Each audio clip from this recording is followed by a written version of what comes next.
I think somebody should come along and make a movie in between the two when they have the ability to both remove and add memories, and all the shit goes haywire. Call it Total Sunshine.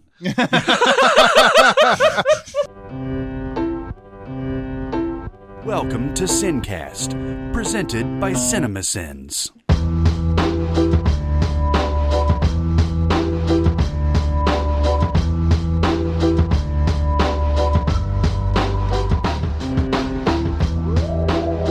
All right, everybody, welcome to the SinCast. This is Chris Atkinson from Cinemasins, joined as always by the voice of Cinemasins, Jeremy Scott. Hello.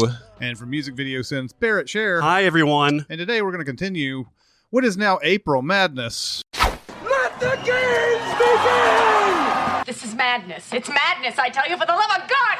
One shining moment, it's all on the line. Battle Royale! The crowd is just on its feet here. He's a Cinderella boy. You're excited!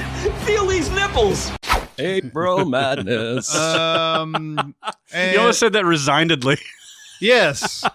Well, I said March Madness a lot, and I have now said April Madness a lot. And so it's like, how do you say this differently? There's not much way you can say that differently. April Madness. Well, we did March Madness that way, so fuck it. We're gonna do the North Region second round. Yeah. And maybe even get through it. We don't know. We don't know how this goes. Is there air? You don't know. Yeah, exactly. In our previous episode, we went through the number ones of all the regions in the second round, and they all moved on. So we're going to start today with the 2 seed, Die Hard, versus the 10 seed, Amelie. This is the only type of fight you would have if you were like in a relationship of some sort, and you're like, I want to see, something actiony, and she's like, I want to see something, romantic, because that's how your woman talks. Yeah. I want to see something. Yeah, I want to see something romantic and cute and everything. And it's like, well, you know what? Amelie would actually be a pretty decent, kind of compromise. Yeah. Because I would be like secretly in love with Audrey Tautou during all of that. We can watch it, honey, but I'm going to be secretly in love with the main character. You just want to know. You just got to know that. Anyway, so, all right. We've talked a lot about these two movies, obviously. Die Hard is obviously still awesome since the last time we talked about it. It hasn't not changed. gotten less awesome. And Amelie is also awesome since like we last voted. So what are we gonna do here, guys? Well, Jesus. They're both I don't know, man. You're right, because this is really, we're gonna feel bad at the end of this, no matter what. And Die Hard definitely, I'm guessing, would be the fans' choice here, because the vast majority of them probably still have not seen Amelie. They should, because it's delightful. Yes. But I'm sitting here wondering if a delightful film that does make you fall for its lead actress can stand up to the legacy that is Die Hard. No, it can't. So are we ready to vote? Yes. I think so. Not much we can. Yeah. It's a fucking bloodbath. Yeah. So, all right. Who goes first? I'll go first. Die Hard. Yeah, I was in suspense as to what your pick was going to be there. And then who's after that? Is it me? Yeah. We all know how much I love Amelie, and I actually watched that recently again, just to kind of get back into it, or what, just to kind of remind myself of some things and everything. And it's like, I think it's even more delightful than I remember. Yeah. Even. But I'm still picking Die Hard here. Well, the cool thing about both of these movies is they don't age. I mean, Amelie's now 16 years old, and Die Hard is 27 years old. Almost 30. Yeah. So, I mean, it's crazy. You can point to something right in, the mid to late 80s where everything is fucking dated and say like, no, man, I mean, it looks just as fresh.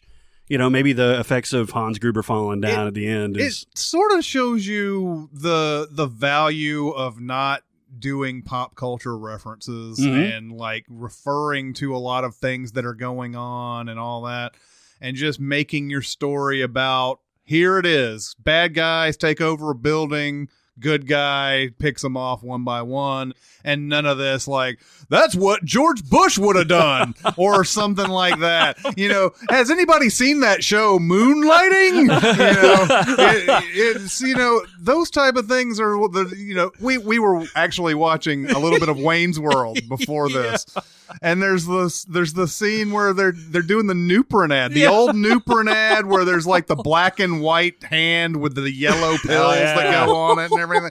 And it's like, who past the age of 30 knows what those Nuprin ads are? I know. Imagine we almost lived in a world where the Die Hard Twinkie reference would be forgotten, right? Because the Twinkies went away. Mm-hmm.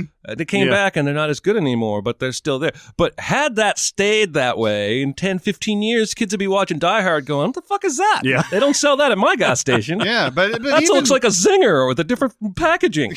But even so, I think even something like Twinkies like wouldn't have dated the movie, even if it, I mean, it was just, that's one little, that's a food stuff that you could buy back then, But yeah, I mean, those movies, both of them, do really well at not doing that type of thing. You look at a lot of the movies that like Judd Apatow has been a part of in the past decade, and there's already like super age on them. Mm-hmm. Because, they've got Ryan Seacrest and Knocked Up, and he's doing his thing. Got to go do American Idol. Yeah.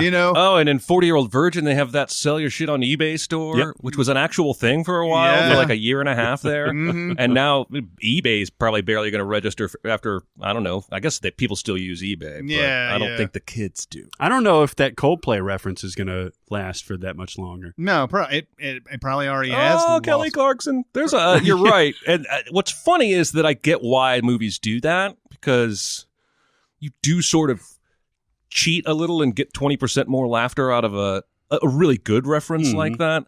But you're right. It just dates a movie, and then in future viewings, it's just going to pull you out of it. Yeah. So, anyway. And I'm assuming you're Die Hard as well. I am going to flip the script and vote Die Hard. Nice. I know you were all expecting me to go with Amelie since I've seen it 1.5 times. Yeah. But no, Die Hard is great. And I wonder how much this movie unintentionally benefits from coming before the true boom of CG in terms of, like, other than that Hans Gruber shot and maybe one of those shots when Bruce Willis is jumping off the roof with the hose attached to him. Everything's practical because it had to be. Yeah, because they couldn't make explosions at the bottom of a building when a C4 chair drops down an elevator shaft look real if they didn't actually have explosions. And so, I'm glad that Die Hard was made in an era where they couldn't just do that. Mm-hmm. Anyway. Yeah, it's interesting that I think Die Hard is could consider that a dumb action movie or whatever by just a regular like a common person's going to say that's a dumb action movie or whatever. But they're really selling that short. It's a smart action movie. There are dumb things in it. There's a lot of testosterone being flying around in there or whatever. Hans, Bubby. Yeah. But it's actually very smart, and it's extremely smart compared to what we're getting nowadays. With the Fast and Furious. Yes. That's a big dumb action movie. Yeah. Those are dumb. The whole franchise is a big dumb action movie. Yeah. Broken Arrow, there's a big dumb action movie. I think that if there was anything about Die Hard is that just like anything influential, when they started making movies that were like Die Hard, they started saying, "What did we like about Die Hard? We love the dumb shit that's in there." And so they just they prop that up instead of trying to make something smart. Although there were some successful ones that were Die Hard clones, like Under Siege and Speed. Under Siege didn't age well, but Speed I think is still does pretty well and everything. But after that, man, everything is just like thing. Yeah, I agree. Stupid Central. All right, so Die Hard moves on to the third round. Yeah, baby. No more table. Yeah. Okay, so we have the next one this is the super dark one. Yeah. We have the 3 seed Silence of the Lambs versus the 11 seed Gone Baby Gone. Yeah. I don't like this. I don't like this at all. This is some dark shit, man. Well, and what's frustrating for me is that I feel like Gone Baby Gone is better than its reputation currently, but that time will force it to the top when we talk about great crime dramas and mysteries. Mm-hmm. I think it's going to have a better reputation in 10, 15 years than it does now. It's already 10 years old. Can you guys believe that? I know. But Silence of the Lambs? Silence of the Lambs? Come on. I know. This is one of the greatest movies ever. And you're asking me to put it up against one of my favorite movies. I hate you, Barrett T. Johansson. I hate you. Yeah. Not really. It's my full name. I mean, I'm joking. Everybody, you can't see my face, but he knows I'm joking. Yeah. Although this is only possible because of our picking of Gone Baby Gone over Aliens and of our Silence of the Lambs pick over Finding Nemo. Mm-hmm. So we can't blame Barrett totally for this one. We can blame him for all the first round. Yeah, but which begat this round. So That's true. It's still ultimately his fault where this lies. Yes. Silence of the Lambs. Mm-hmm. How recently have you seen that? Probably within the year. Yeah, it's been in the last few months. Yeah. Mm-hmm. It holds up really well, doesn't it? Yeah, it does. I mean, it's clearly in the age before cell phones and a lot of computer wizardry, but that's not what this movie's trying to...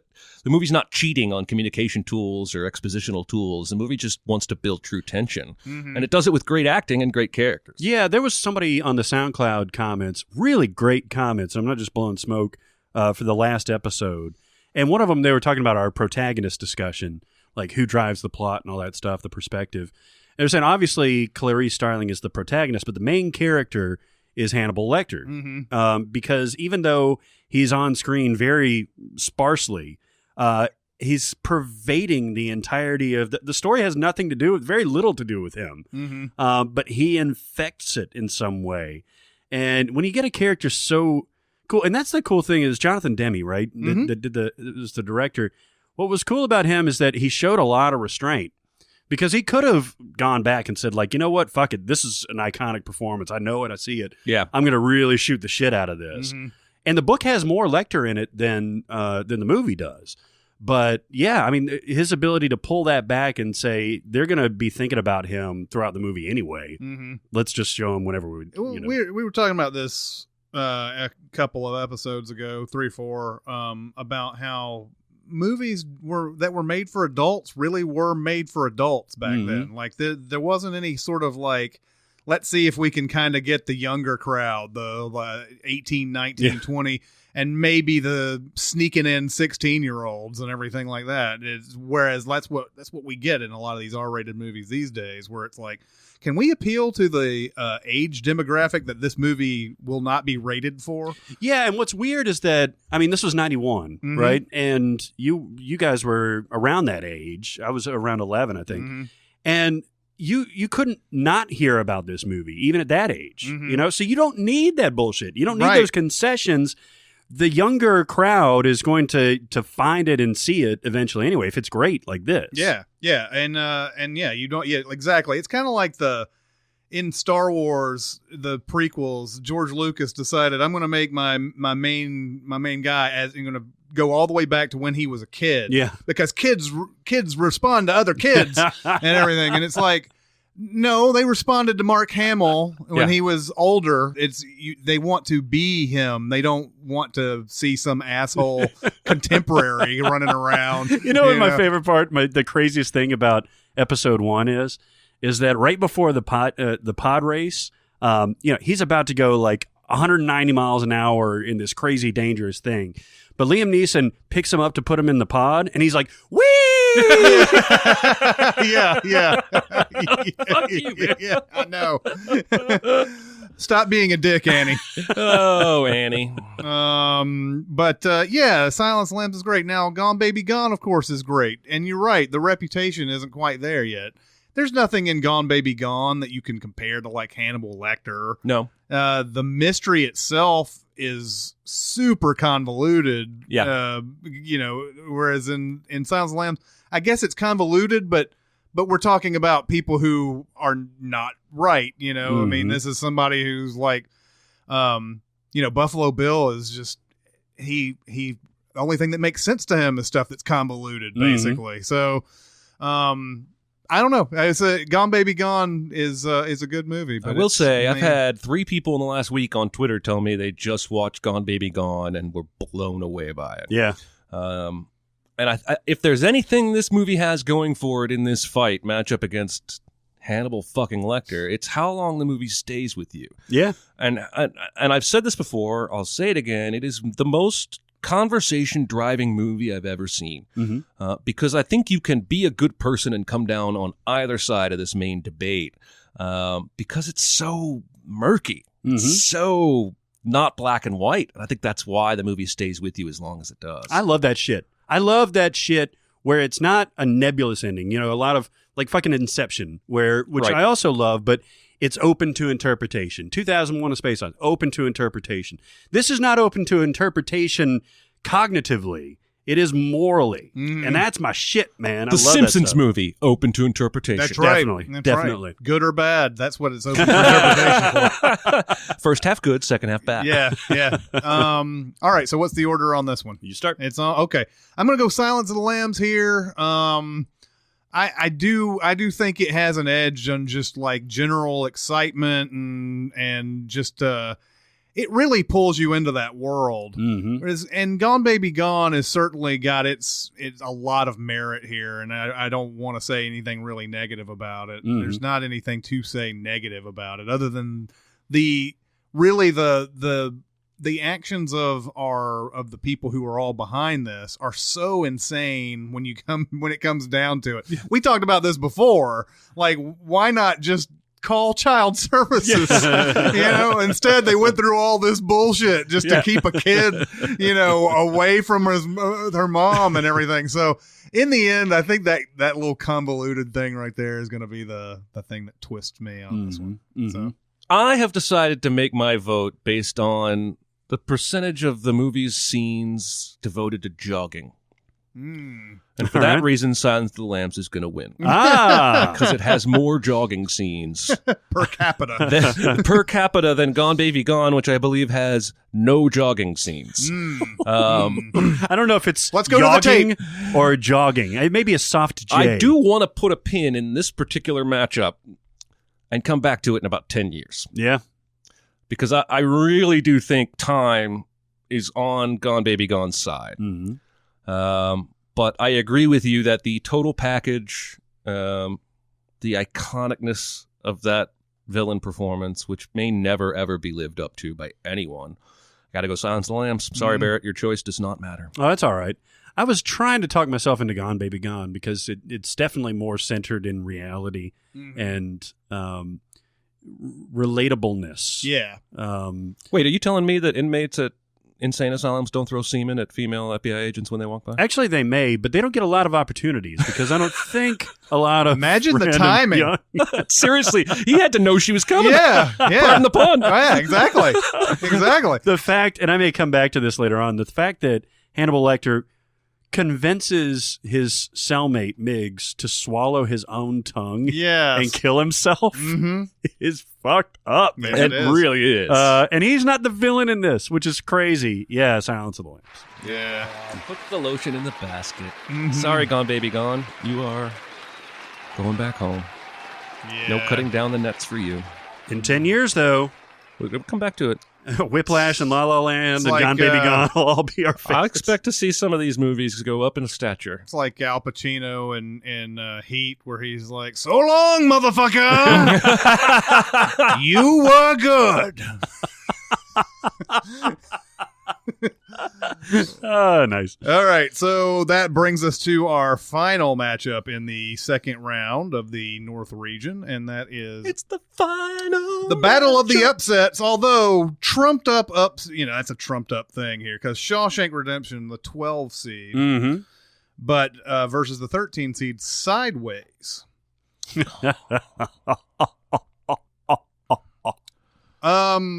This is maybe the most disappointing matchup yet. You guys got to talk. I can't. I'm shocked right now. Well, is this okay? So, in the pantheon of Alexander Payne films, where does Sideways rank? I think for I guess overall prestige and just character development and everything, it's got to be like number one, right? Would you choose it over Election? I would watch Election over this because it's funnier. Yeah. But Sideways is a better movie, I think. Although Election, I mean, they're really about the same. Yeah. Honestly, Sideways is more of a drama. And Election, I always tend to go for the one that's just funnier in general. And Election's just super funny to me. But Election's got a lot of clever and ironic type of things in it. They're just great. Sideways has got that Paul Giamatti performance. It's so amazing. But they both have kind of like the lovable. Even it's hard to call Matthew Broderick a schlub, but he kind of is in that movie, you know. So I like it that he has that perspective of, you know, almost in The Descendants, like Clooney is as schlubby as he'll ever be, basically, you know, except for like Syriana or something like that. Yeah. But I love that he's always taking it from the perspective of somebody that's not on top of the world. In fact, is usually towards the, you know, bottom rung of it. And that's what this is, man. I mean, Miles is like super down on his luck. He's going nowhere. This is all he has. This is really what he's clinging to. This is really all he has on Thomas Hayden Church. Like, he's smarter than him, but he's not as successful as he is. He's not as outlandish. He's not as friendly. But he knows fucking wine, and he will impart that knowledge forcefully to him. You know? Are you chewing gum? He's so condescending in the beginning and almost all through. I guess if he's talking to Thomas Hayden Church, he's condescending all the way through. I love Thomas Hayden Church.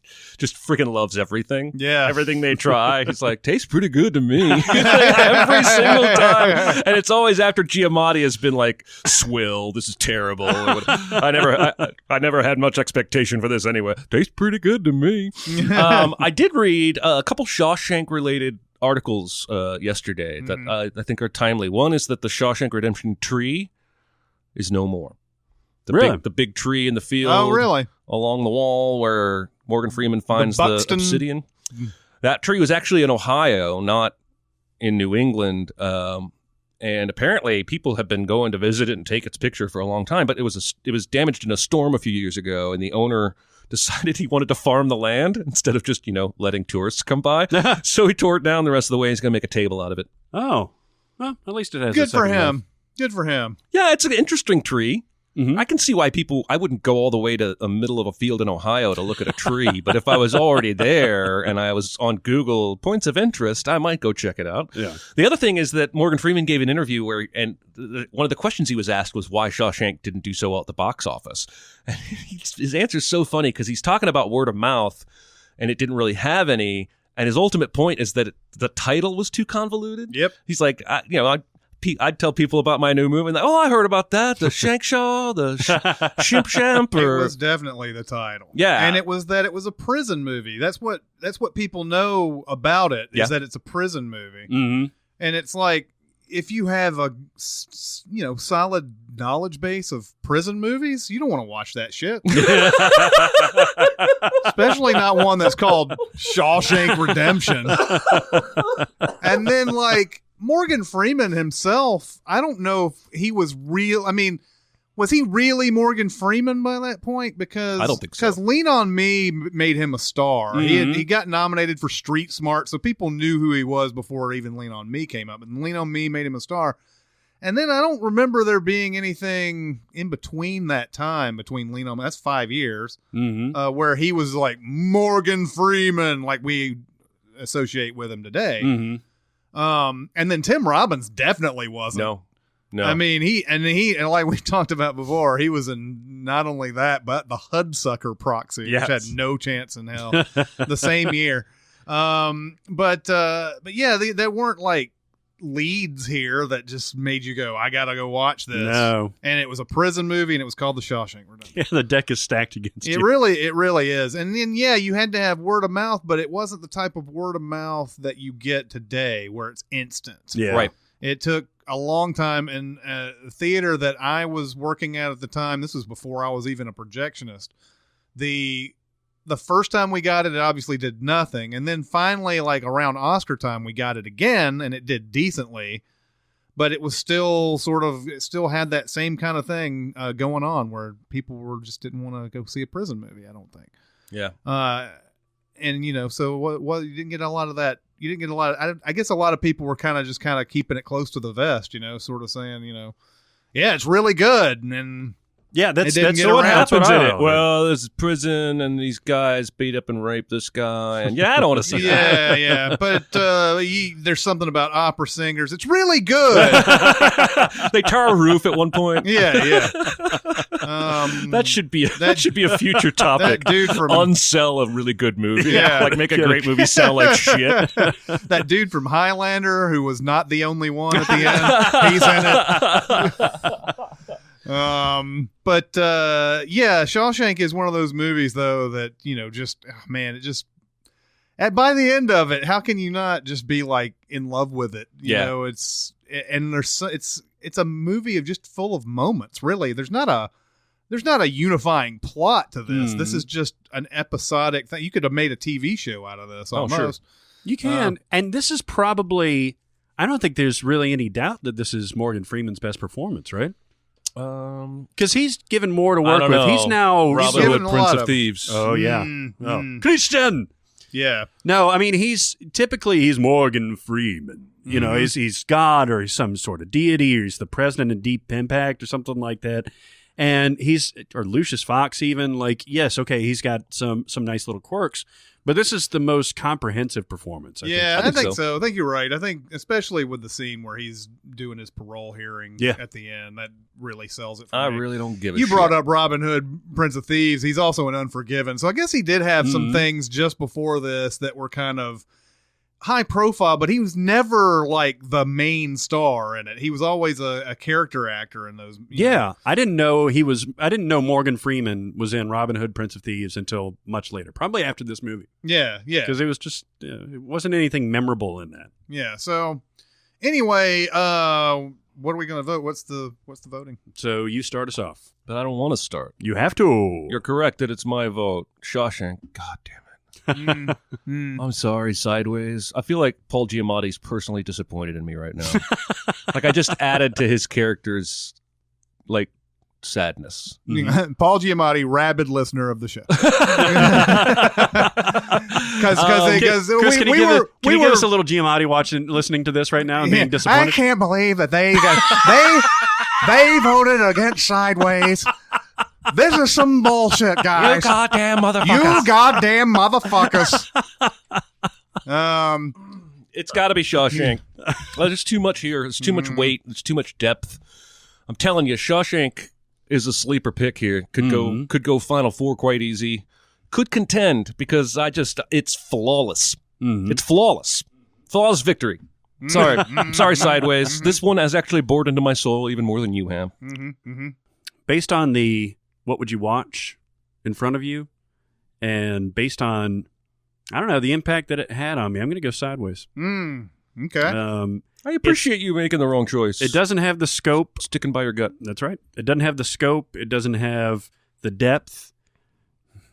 But it's not as far away as you would think. I mean, it's not as lighthearted a movie as it appears to be on the surface. No. I guess, especially from the trailer. I guess if there was anything, it's hard for Sideways in this sort of a matchup because Shawshank has, if you want to say it's manipulative in some way as far as like getting you on board with it and having this big long like escape scene and the arms outstretched in the rain and all that. And Sideways doesn't have that. But we're judging this based on what we felt about these movies. Sideways doesn't have that. So, but you do believe it happens after the cameras are done rolling, right? Isn't he driving on his way back up to see her when the movie credits start rolling? Like you feel that hope and optimism is just around the corner for this guy. Finally, we just don't get that payoff on screen that Shawshank gives us. That's an interesting point. Yeah, I mean, so it's hard for a movie that doesn't have that, and we can't blame it for not having that and everything. But I am going to go Shawshank here. Yeah. It's going to move on as the 12 seed, the ridiculous 12 seed. That's what 1994 was. That's right. All right, so here's some fucking matchups for your ass. For your ass. For my ass? For your ass. My ass loves matchups. For your ass. It's in the North region in the Sweet 16.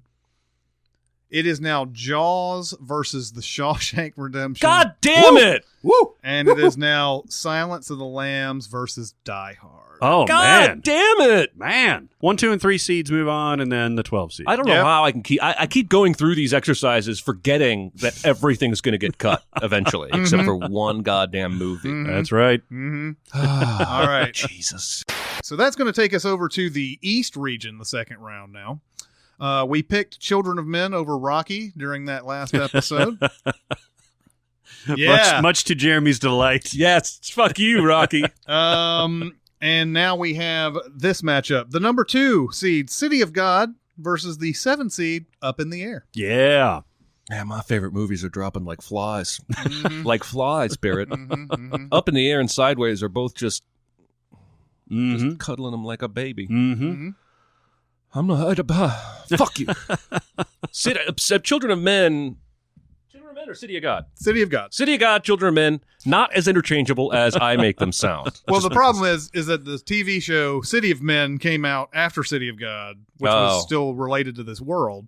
And Children of the Corn often screws me up, too. Children of the Corn. Always lingering there in the background. And Children of a Lesser God comes in there somehow at some point. I just watched City of God again the other day.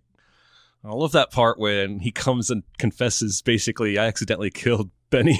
You killed the coolest hood in all of City of God. Oh, it's just such a great movie. If you haven't watched it or put it on your list from what we've said about it already, nothing we're going to say today is probably going to make you put it on that list, because I'm sitting here with my hands clasped begging you to watch City of God. I will say this, that it is a movie that when you first start it, like the first 5 minutes of that movie, you're probably going to go, what kind of arty-farty bullshit did Cinemasins try to turn me on to here? This is some real bullshit, because it's got that documentary style look to it. Yeah. The kids are running around in the Playing city. soccer, Bunch of chickens and all that. Yeah.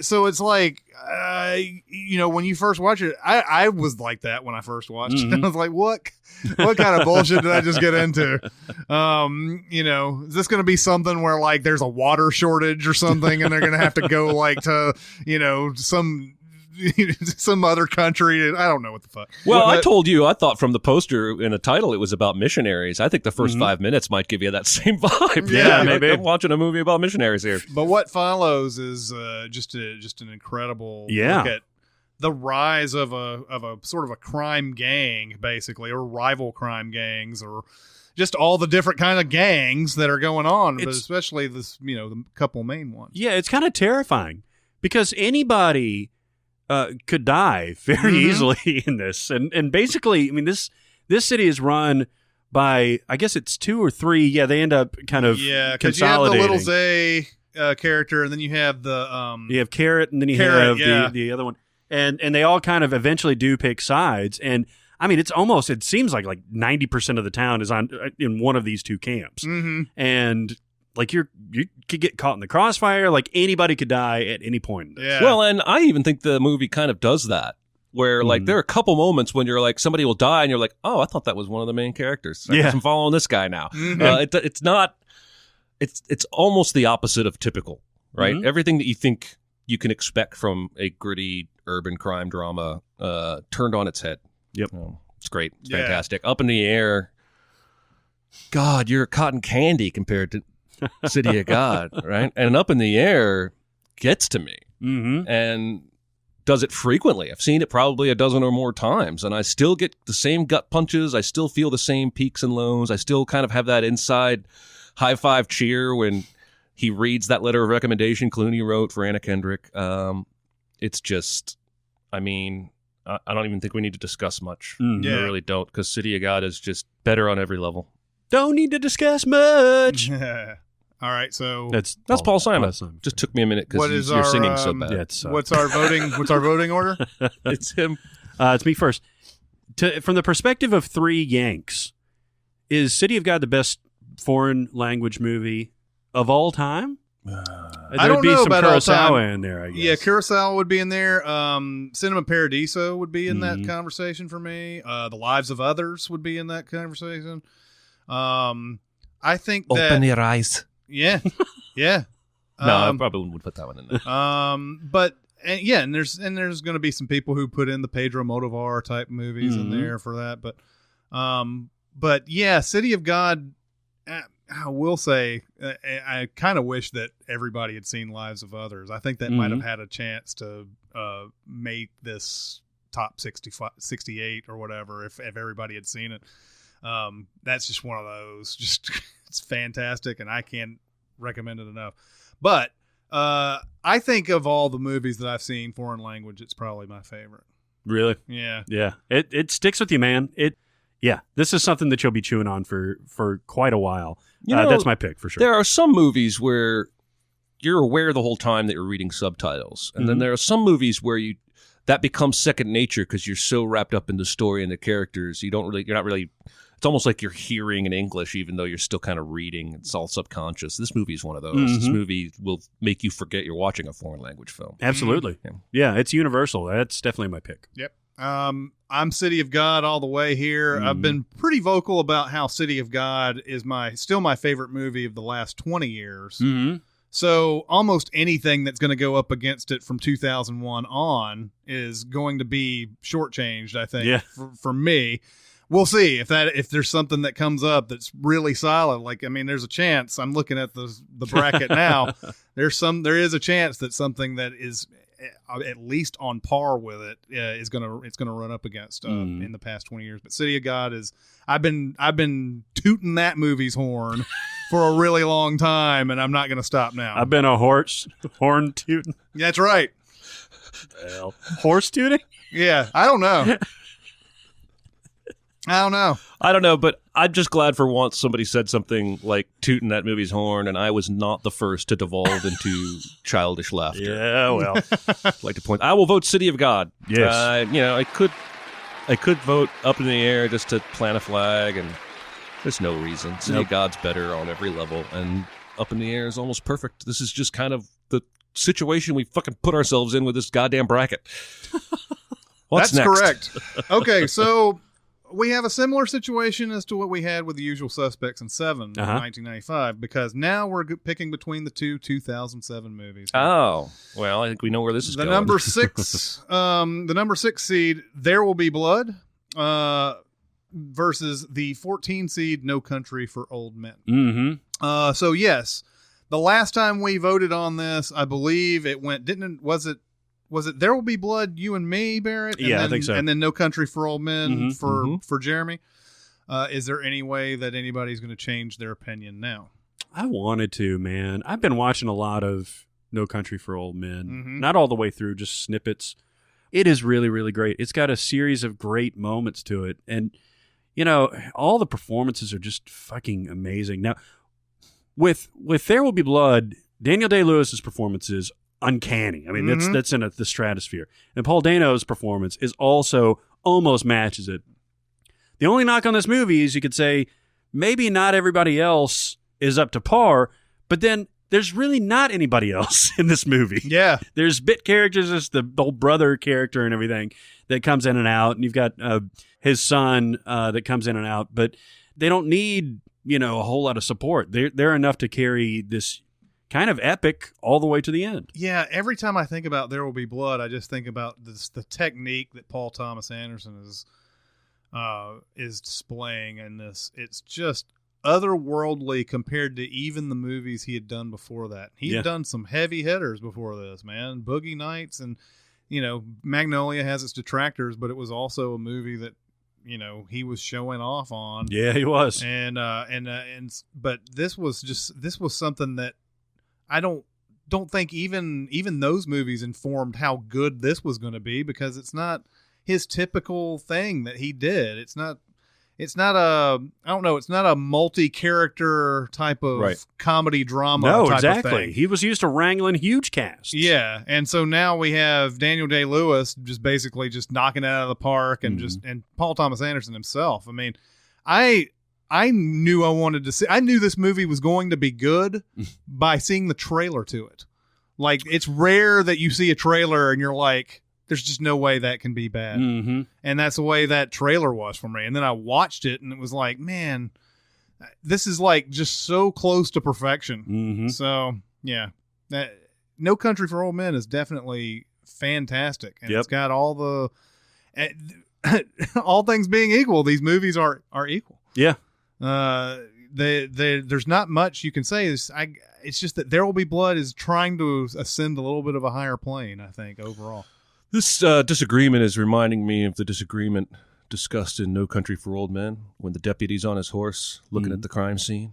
He's like, the party show up, and then I figure, Whoa, disagreements. I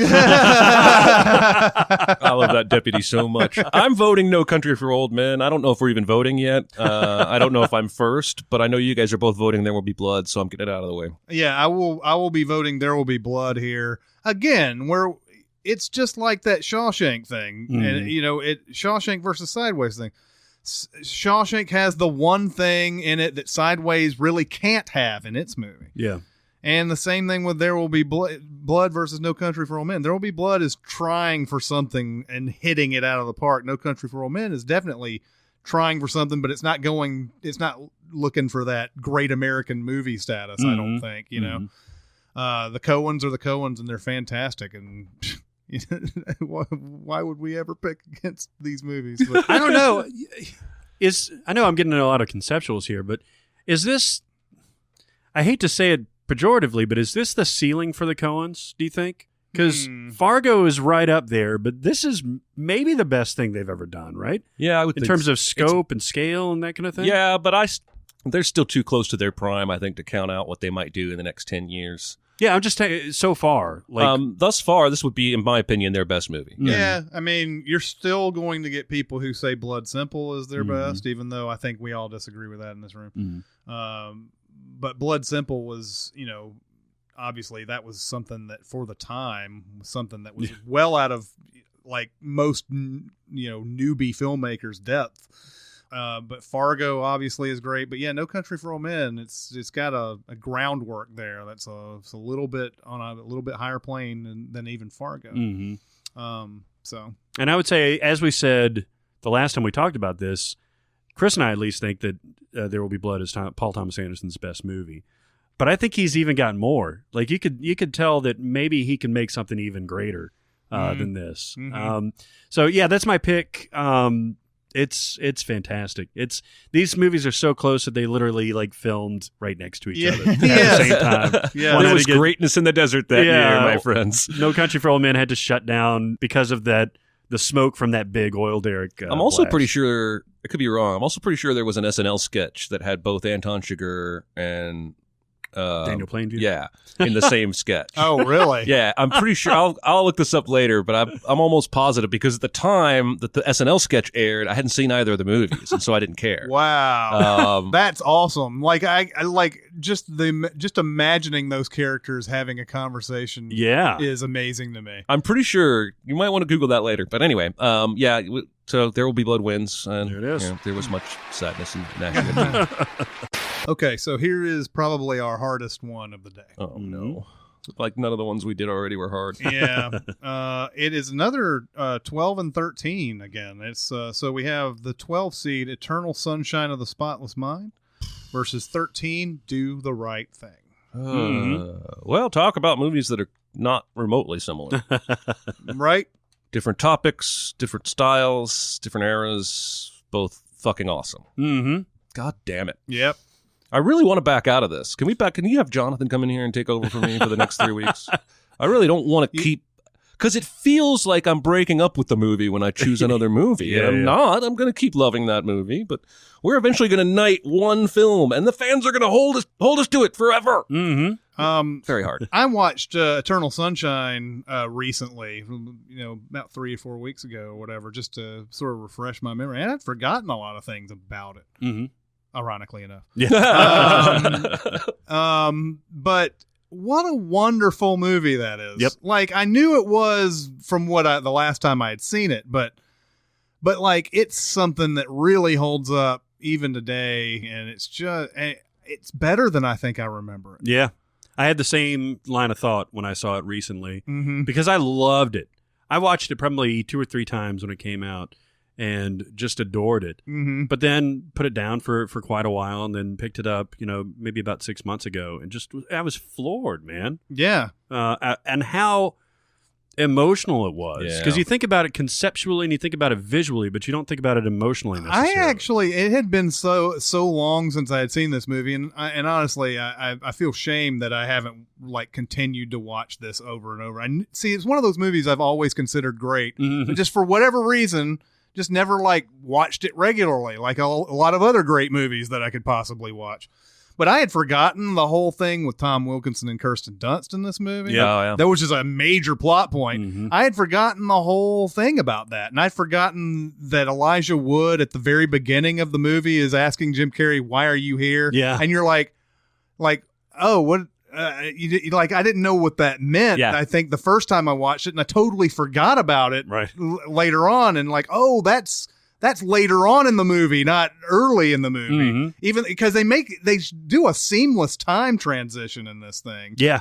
Where you're like, okay, Elijah Wood's at Jim Carrey's car door or whatever, and then he meets Kate Winslet, and then it's like he says, I met her at this party, and you're like, didn't they meet at the train station? Yeah. And I was like, oh, okay, Jesus, I was stupid as fuck. I like to think that this movie is a shared universe with Total Recall. Ooh. Stay with me. Mm-hmm. In Eternal Sunshine, where it's a near future where they have discovered and put to use the technology to remove memories. Mm-hmm. In Total Recall, a much further into the future, they've advanced that ability to now they can plant memories inside you. Right. So I believe the two are connected of a shared universe. I like that. Well, I think memory is just a construct. Mm-hmm. If you think about it philosophically, you could play around so much with the concept of memory, and there's a lot of there was a exposition of like French cinema and things that had to do with memory when I went to an art museum in Louisville, and one of the things that he put in there at the end was Total Recall. Oh yeah, that's awesome. Because they all have to deal conceptually with memory, because memories can be false, they can be manipulated, they can be all kinds of stuff. So to be able to play with them, to remove them, to insert them, that kind of thing is really like a powerful idea. And to be able to play with it as deftly as Michel Gondry does here is just really cool. And he treats it respectfully too, because he grounds it in these great performances. Well, and let's bring that memory thing, which is fascinating, back to movies and movie quotes, right? Because there's a bunch of famous movie quotes that were never actually uttered on screen. Oh, yeah. Right? That we have just culturally decided were in the movie, like Luke, I'm your father is not an actual line in Empire. And the one that sticks with me personally is Rules of Attraction. When they go on that bizarre side story with the gay teens and their drunk moms at the restaurant in New York, and his even more outlandishly drunken gay friend, at one point his mom asks him how school's going, and he goes, "It sucks cock." And it's hilarious. But I have a vivid memory of watching that movie the first time, and he said balls. And so for 5 years, I'm quoting, "It sucks balls," and I'm wrong. It's not what he says. One day, Rules of Attraction comes on, and I go to quote it with him, and he says cock, and I say balls. And thankfully I was alone, so I wasn't mortified or embarrassed. But even on the spot, we can create false memories that were never true to begin with. I think that's fascinating. Yeah, and that's part of why this movie's heartbreaking, I think, is because, well, there's two things. But one, we're playing with, do you really want to erase the memory of a relationship? Or just do you wish you could forget some of the bad parts or the good parts? I also think this is a unique example where the two leads somehow, I felt like she was one of my ex-girlfriends. Does that make sense? I don't know whether it was the script or her performance or a combination, but they wrote and played her in such a way that I feel like a lot of people could have that reaction and could relate to that. Exactly. She's got the proper amount of angst, of anger, of compassion and frivolity and that kind of thing. Yeah, exactly. Eccentricness. Yes. I think it's eccentricism, right? Yes. Yeah. And that's the stuff that it's exactly a picture of, I don't know if Charlie Kaufman just recently broke up with somebody before he wrote this, but like that's the kind of picture that you get when you break up with somebody that you've been very, very close to. You remember primarily that annoying shit. Yeah. And then that gives way to this like, oh man, I do just miss that about her. You know? What I saw on the second one too is how great the time structure of this movie is too.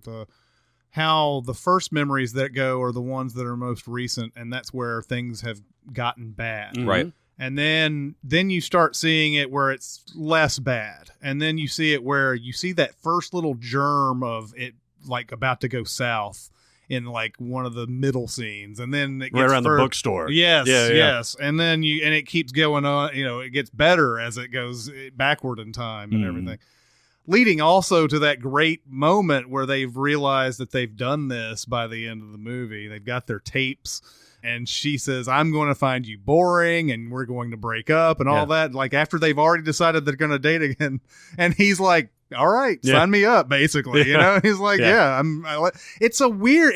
It's weird. Like this is one of those rare moments where a couple has a second chance. Mm-hmm. Like they know what to expect going in. It's almost like what would you call it? Like it's almost like getting a preview before you go in, or you get. I wonder about that. She had the procedure done too, right? Yes. That's the reason. She did before he did. She did it before he did. Yeah. And then he goes and tries to talk to her, and it's at the library where she like pretends she doesn't even know him. Right. And then Elijah Wood's kind of like stuck behind the thing. He never sees his face. Mm-hmm. That's why there's no recognition Yeah, at all. And there's that great scene you talked about in the last one where he keeps turning them around and it's just no face and everything. Because she did that, and because he's and then somebody, I think in his inner circle, fucks it up a little. They fuck it up because they're not supposed to say anything about it, and they let it sort of like leak somehow. Like or what it is the little card that they send to people. That was just lying around. Right. And so he finds out about it, so then he decides he's going to do it too. And and because of that, what's weird about that is that they do get a second chance, but they still don't have the totality of the memories of that relationship. All they have is that tape, right? Mm-hmm. That they heard basically all the shitty stuff. Like, he's doing this and she's doing that and that kind of thing. And that's crazy where that's a leap of faith where all you've heard is how shitty this ends up. You don't hear like all of any of the good stuff really, except for how you feel when you're around them. Mm-hmm. And man, that's pretty powerful shit. Yeah. And what a great scene with them on the ice too, where it's my second favorite romantic scene with two people on the ice at night, coming in behind Serendipity. Yeah. Kate Beckinsale and John Cusack. We have Serendipity? That is a stupid fucking movie, by the way.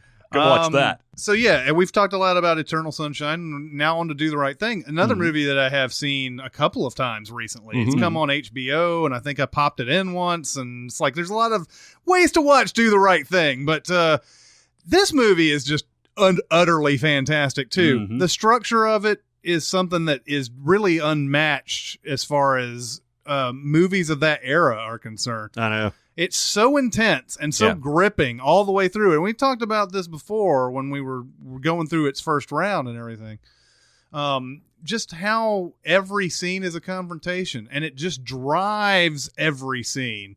And it can be funny sometimes. It can be harrowing a lot of times. It can be sort of like, whoa, whoa, whoa, whoa sometimes.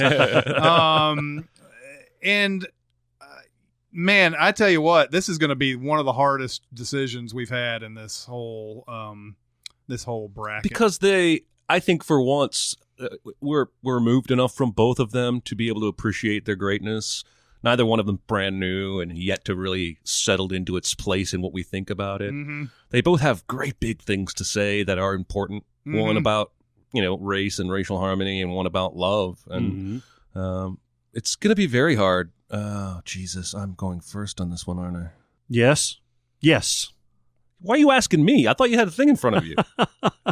I've got to keep track mentally with the... That's why you screw it up all the time. Exactly. We cover a lot of different territory there. Well, I went first last time, but it was his turn to go first. Exactly. So it's my turn to go first. Mm-hmm. Do you want to keep talking about Do the Right Thing? Do you ever go first? Yeah. Yeah, he goes first. Why is it because I've gone first, it's his turn, and so on and so forth? Because we go so counterclockwise. When's the last time you went first? Right. It was right before that. It was the City of God one. Okay, so it is my turn? No, it's mine. Okay. Who's on first? Yeah. Oh, Eternal Sunshine. Eternal Sunshine. And I don't know why. This movie really got to me. And I think it's just because I had a lot of crazy girlfriends in college. And so I could relate to everything being sunny in the first few months of a relationship. And then everything deteriorating and the end memories being terrible. I don't know. I don't know what it is, but this movie is just a one big sloppy French kiss. I love it. Not really. It's not really that. But that's what came out of my mouth just now. And anyway, yeah, that's the one. I'm sorry. Sorry, Spike. I know you and I are tight. Yeah, Do the Right Thing is great. I saw it fairly recently, too. You know what I like about Do the Right Thing is Mr. Senior Love Daddy. Yeah. Man, Samuel L. Jackson. And playing like a pre-Samuel L. Jackson type of role where he's crazy and he's ostentatious. You need to cool out! But he's not like how he is with Miss Peregrine or something like that. Or That's a weird King example Kong. to make. King Kong is a better example. Yeah. But yeah, man, seeing what's crazy about Do the Right Thing, and Spike Lee will be the first to tell you about this. There's nobody that likes this movie more than Spike fucking Lee. He is fucking all about. If you watch interviews with him, he's like, yeah, my shit's important. This is maybe the most important movie that's ever come out. And I'm like, God damn, dude. But the stuff that he was doing, like when the white guy with the bike runs over the dude's shoes. Yeah. And again, another conflict that could end with somebody being killed or somebody beat up or something like that. And at the end of it, it's like fucking gentrification. Yeah. Like yeah. And this is way back like, in... hey, I was born in Brooklyn, and everybody's like, oh!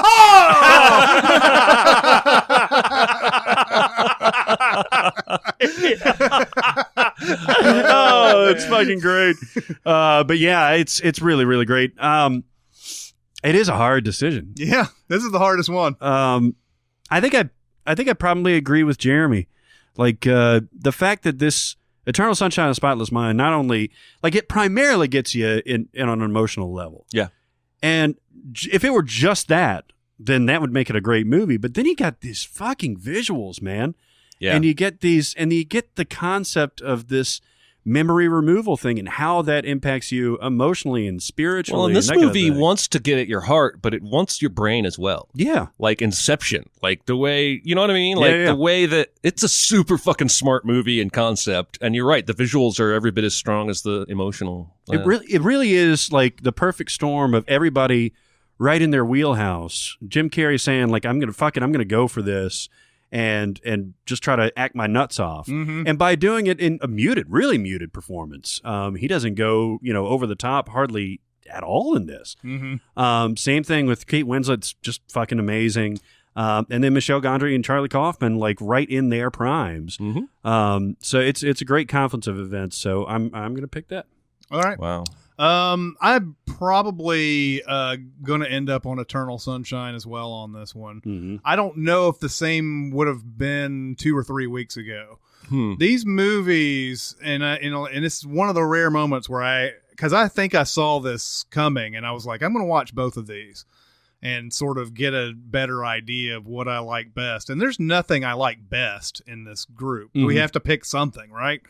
But the fact that I've seen both of these sort of like in the same time frame and everything, now I have a little bit more. Eternal Sunshine is such a creative movie, and it's hard to pick against that type of thing when Kaufman is doing his best, and you have somebody reins it in like Michelle Gondry does here.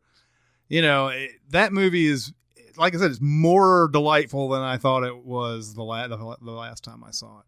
And Do the Right Thing is still my jam. Yeah. I mean, it's you have to pick one, and it didn't matter anyway. But I'm going to pick Eternal Sunshine. Woo-hoo! It's going to end up being unanimous, but it's a hard unanimous. It really. I mean, that was actually probably one of the toughest calls we've had to make. Mm-hmm. All right, so in the East region, here are the following matchups. Children of Men will go up against Eternal Sunshine of the Spotless Mind. Oh, I like that matchup a lot. That is a matchup of probably my 2 favorite movies of this millennium. Yeah, and that's going to be hard. Mm-hmm. And we now have There Will Be Blood versus City of God. Oh, man.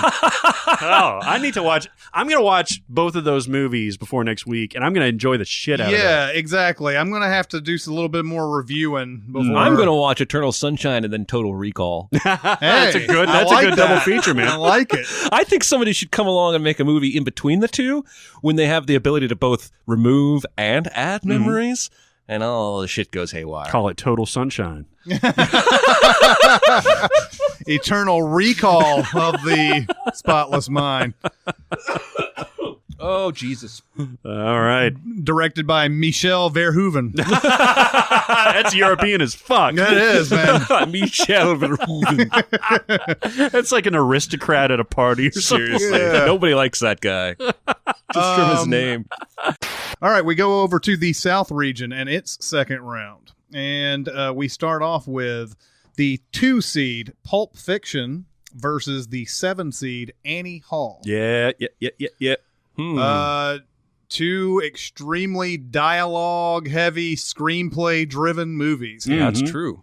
Pulp Fiction, obviously, is just, it's one of my favorite movies of the last 25 years. Mm-hmm.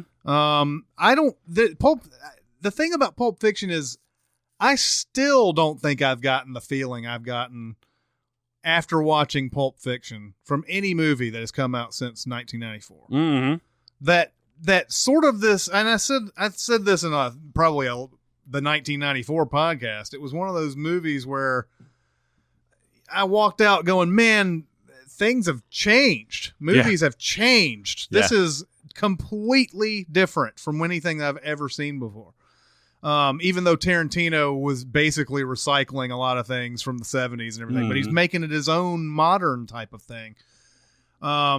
So yeah, I mean, I had never seen a movie that played like this before. Mm-hmm. The dancing around and the timeline and just the dialogue does have a lot of pop culture heavy references, but it never feels dated because I guess the references themselves are timeless enough. Yeah. It's not anything going on like, it's nothing like contemporary that he throws in that screenplay that just like, okay, well, that's a reference that's lost on everything. He picks stuff from the 70s and the 60s and whatever. But man, it's so good. Well, the timeline is such and so complicated, but not overcomplicated, that we're still talking. Like last week, we had this debate over what happened with the car. Yep. And it turns out that Butch did key Vincent Vega's car after the bar scene. Oh, yeah? That's what Tarantino literally confirmed. Oh, that's awesome. You called him? I did. I did a bunch of research, and he actually was on a morning radio show, and somebody mentioned that, and he said, "Oh yeah, that's exactly right." But again, Tarantino is one of those people who, like, when somebody comes up with a really great explanation for something, he just sort of adopts it. Yeah, like the whole thing about the whatever's in the case is Marcellus Wallace's soul, and that's the reason why he has the Band-Aid on his neck at the beginning and everything. When in fact the Band-Aid was just used to cover up a scar, and then it just somebody made up a whole thing later. That was like, yeah, totally, that's what it is. Yeah, I like that. I like what you're doing there. But the crazy thing is that it does make sense in that universe. It does. So. It does give you some insight as to why those two characters would hate each other, because there is a whole why does he hate him so much? Yeah. Not your friend, Palooka. Yeah. I think you heard me just fine, Punchy. It's like, because he's not like that with anybody else. No, he's pretty laid back with everybody else. Especially, I love watching him and Eric Stoltz, his drug dealer. Yeah. It's freaking hilarious. I heard Michael J. Fox was supposed to play the Eric Stoltz role. They couldn't get him away from Family Time. No, he's great because if you think about it, by the time you get to that bar scene, Vincent Vega has got up, he's participated in a robbery, he's killed a guy, he's been shot at, he has killed another guy by accident, he's gone over to Tarantino's place, he's cleaned out the car, he's met with the wolf and everything, he's gotten these dank, crazy-ass clothes, he then goes and has a little bit of breakfast before he's in a fucking robbery. And this is all what looks like before 10 a.m. Yeah, it's in the morning. It's like 6 or 7 in the morning. Yeah, exactly. Where somebody can go get Big Kahuna Burger and everything. I mean, and all that before he even walks in to, the bartender's like, God damn, what's up with them clothes? And he's like, you don't even want to know. Yeah. It's crazy. Yeah, that's awesome. Pulp Fiction, good. Yes, it is. One of the best soundtracks. We've said that before. Oh, yeah. Tarantino's got to be up there in the top 5 of directors at picking music. I would put him and probably even Cameron Crowe up there. Yeah. What's it going against? It's going up against Annie Hall, another, like I said, screenplay-driven movie. There's so much inventiveness in both of these screenplays. Mm-hmm. One is directed towards comedy, obviously, and drama a little bit to some extent. And Pulp Fiction is, I guess, more of a drama, but it's also got lots of comedy in it. I mean, it's, how do you compare these two movies? One's a big romantic comedy that we haven't seen we don't really see movies like Annie Hall anymore. All the romantic comedies these days are the same fucking movie. Oh yeah. It's almost like people look at Annie Hall and go, well, we can't achieve that, so let's just do everything else. Yes, let's set our sights as low as possible. I'm looking for something before we move on from Annie Hall. There was a comment on SoundCloud about Woody Allen and female actresses that I wanted to read real quick. Mm-hmm. That they had gotten nominated a bunch. Correct. Good point. And it is a good point, but I'm going to dispute it. So you're basically going to call out a commenter in the podcast. Yeah. So we had a comment on SoundCloud about 2 episodes ago. I mentioned, or 2 episodes ago, I mentioned that Woody Allen doesn't necessarily know how to write actresses, doesn't know how to write women. Mm-hmm. And I stand by that because typically his female characters, typically his female characters tend to be overwrought, neurotic, almost one-dimensional, always falling in love immediately, divorcing at the drop of the hat, that kind of thing. So this commenter says, if I'm not mistaken, actresses have been nominated 11 times from Woody Allen. Now that's interesting. And I believe 5 won. Diane Weiss did it twice. Mm-hmm. Now that's a very, very interesting point. And I think it speaks to some sort of the influence his movies have over the Academy.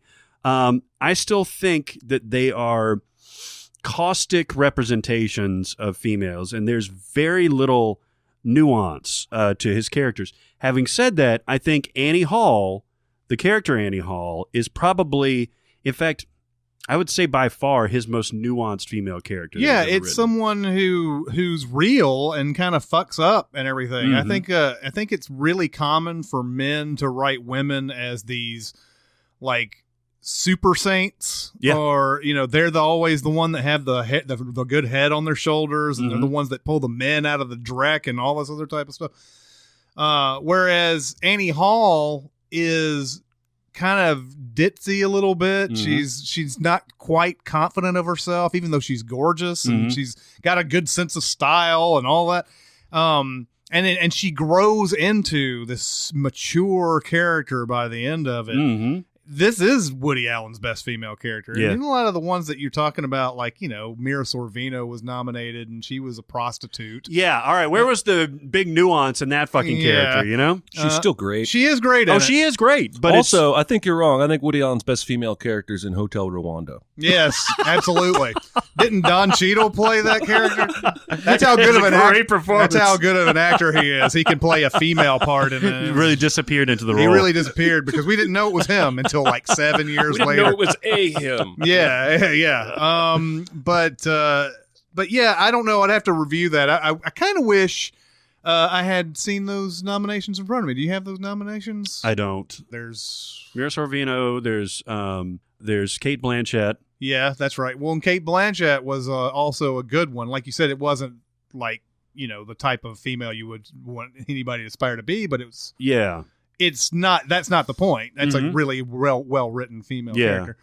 And I reckon Diane Keaton, was she nominated for? She was. Yeah, okay. I was already assuming that one. So he likes working with Diane's. Yeah. Hello, Diane. Yes. But anyway, yeah. For the most part, though, like it reminds me, I think it was Julia Louis-Dreyfus who was on a Mark Maron podcast, and she, sort of like towards the end of Seinfeld and everything, he wanted her to be in Deconstructing Harry, and she was like, she apparently had been in another Woody Allen movie a long time ago, and he didn't remember her. But like there was a point where I think she was had just become pregnant or something like that, and she didn't know if she wanted to do the role or whatever. And she ends up saying something like, okay, well, look, I'll do the role, but I don't want to end up blowing you in the movie, because that's what happens with a lot of the female characters in these Woody Allen movies. And she's like, so I got the part, and sure enough, first day I'm blowing Woody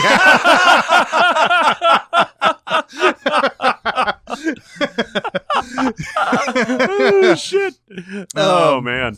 So, yeah, I mean, to say that because of the nominations that he knows how to write women I think is a false equivalence. Yeah, I think so too. It's an interesting point, though. But it is an interesting point. Yeah. And it just goes to show that he at least writes characters that actresses want to play. Yeah. Well, we should carry it out to its logical conclusion, and sometime after the podcast, look up how many men from Woody Allen movies have been nominated. That's an interesting. Yeah. At least to carry that particular line of logic out, even if it still will be a false equivalent. All right, so we've talked in detail about these two movies again. What's the order? All right, it starts with me. I think I've got that right this time. Pulp Fiction, absolutely. I love Annie Hall. Anybody that's listened to this podcast knows how much I love Woody Allen films. But You look to blow him, too. yeah, I do too. You're like, I'll take this part, but only if I can blow you. Correct. No, that happened like on the way over here, actually. But no, Pulp Fiction is nearly unassailable to me. Again, for the idea that we're still thinking this movie through in 2017 is just bonkers to me. I love it. Yeah. That's my pick. Yeah. I'm also going to go Pulp Fiction here, and I think this is going to be unanimous considering what Jeremy said about Annie Hall in the past. But yeah, I'm going to go Pulp Fiction here. I still think it's one of those movies that it's still something that movies should aspire to try to be a lot of it. And as far as excellence is concerned, I think Tarantino has taken that to all of his movies since then too. May to varying degrees of success, I guess. I mean, Hateful Eight, maybe not his best movie ever, but it's still undeniably Tarantino, and it's undeniably trying to achieve excellence, even if it may not be completely the best movie he's ever done. So I like his philosophy about things. I think I like the way he sees things, and I think Pulp Fiction is just one of those. It's going to stand the test of time. Girl, doom, down, down, down. It's going to be unanimous. I vote for the Pulp and the Fiction. Both of them? And the Fiction. The head and the heart. The boy and the bear. Pulp Fiction wins. And Annie Hall's good. Yeah. You guys know you love it more than me just because you have more attachment to it. But yeah, Pulp Fiction is an adrenaline shot of a film that has an adrenaline shot scene in it. And they both have Christopher Walken. Oh, They interesting. do. Your father hid this watch. In small roles. Pizzazz. In small roles. Yeah. They only show up in one scene in both of them. He only shows up in one scene in both That's of them. fascinating. Yeah. No, he's got this scene in Annie Hall is hilarious. I sometimes look at the oncoming cars and I think just at the last minute I might pull my car over in the last second. All right, so we have two monster movies. Oh, I love Next. monster movies. Monster movies about monsters. Monster trucks? Monster trucks. Have you ever seen Quick Change? I have. Yeah. I was just on yesterday. Yeah, it's a good movie. Included in his list of demands, he wants a city bus, 2 helicopters, a motorcycle, and a monster truck. That's a very little seen movie I that love should that have movie. gotten more recognition when it came out. We have two monster movies here, though. The 3 seed Alien goes against the 11 seed Jurassic Park. Oh. You dangerous. meant literally monster movies and monster in terms of their reputation and That's box right. office draw. That's correct. Jesus Christ. Dangerous Right? movies.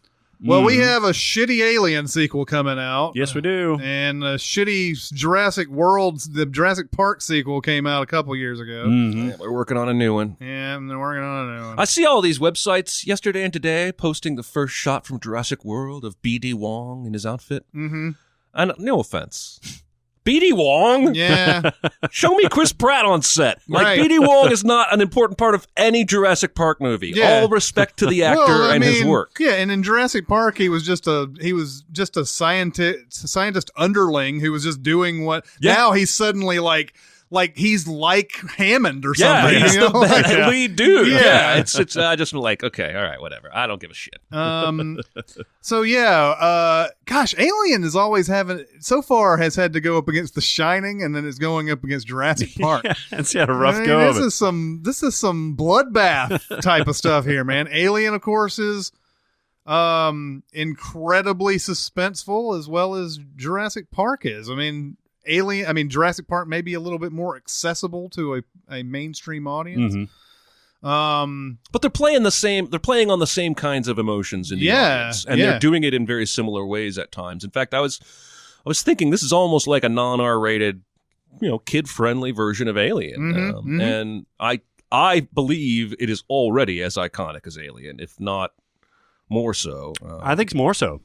Yeah, and it's got to be because of that reach, right? Because not everybody, both the rating, R rating to PG-13 rating, but also there's a whole section of movie-going public that just aren't into horror. And I'm one of them. That's maybe why Alien's my favorite horror movie, but I don't see a new horror trailer and go, yes, I gotta go see that. I just avoid it until somebody tells me it's amazing. Jurassic Park takes sort of a science fiction it takes a science fiction thing that we believe could possibly happen. Yeah, it's believable. Sure, yeah. That's the thing about it. Like the whole they've cloned they've cloned things before. Yes, oh, yeah. Just imagine if they could find enough, dino DNA. I mean, it's something that we believe actually could happen, and I believe it would probably go kind of like what the movie says. Especially if they fill in the gaps with the DNA of a frog. Yeah, absolutely. Because then all the dinosaurs would have cloaca. Yes, they would. What's the plural of cloaca? Is it cloacae? I think it's with the E at the end. So maybe. Cloacae? Something like that, maybe. Barrett, your assignment for next week I don't know. is to find out the pluralization of cloaca. I can't wait. My search history looks fucked up. Science finds a way, Barrett. That's right. Via the cloaca. Yes. But in Alien, we're still kind of like, we're still wondering about that, right? We're still wondering if there are other life forms out there. And if they want to face hug us. I think most of us realize statistically there probably are. But would they be like this? There Maybe. can't not be. Yeah. Just if you don't think that it's possible, you don't math. No, yeah. Right? And you have Exactly. no concept of how big the universe is. Yes. To think that we're special, we're the only ones. The universe is big, insanely big. You just don't know how big it is.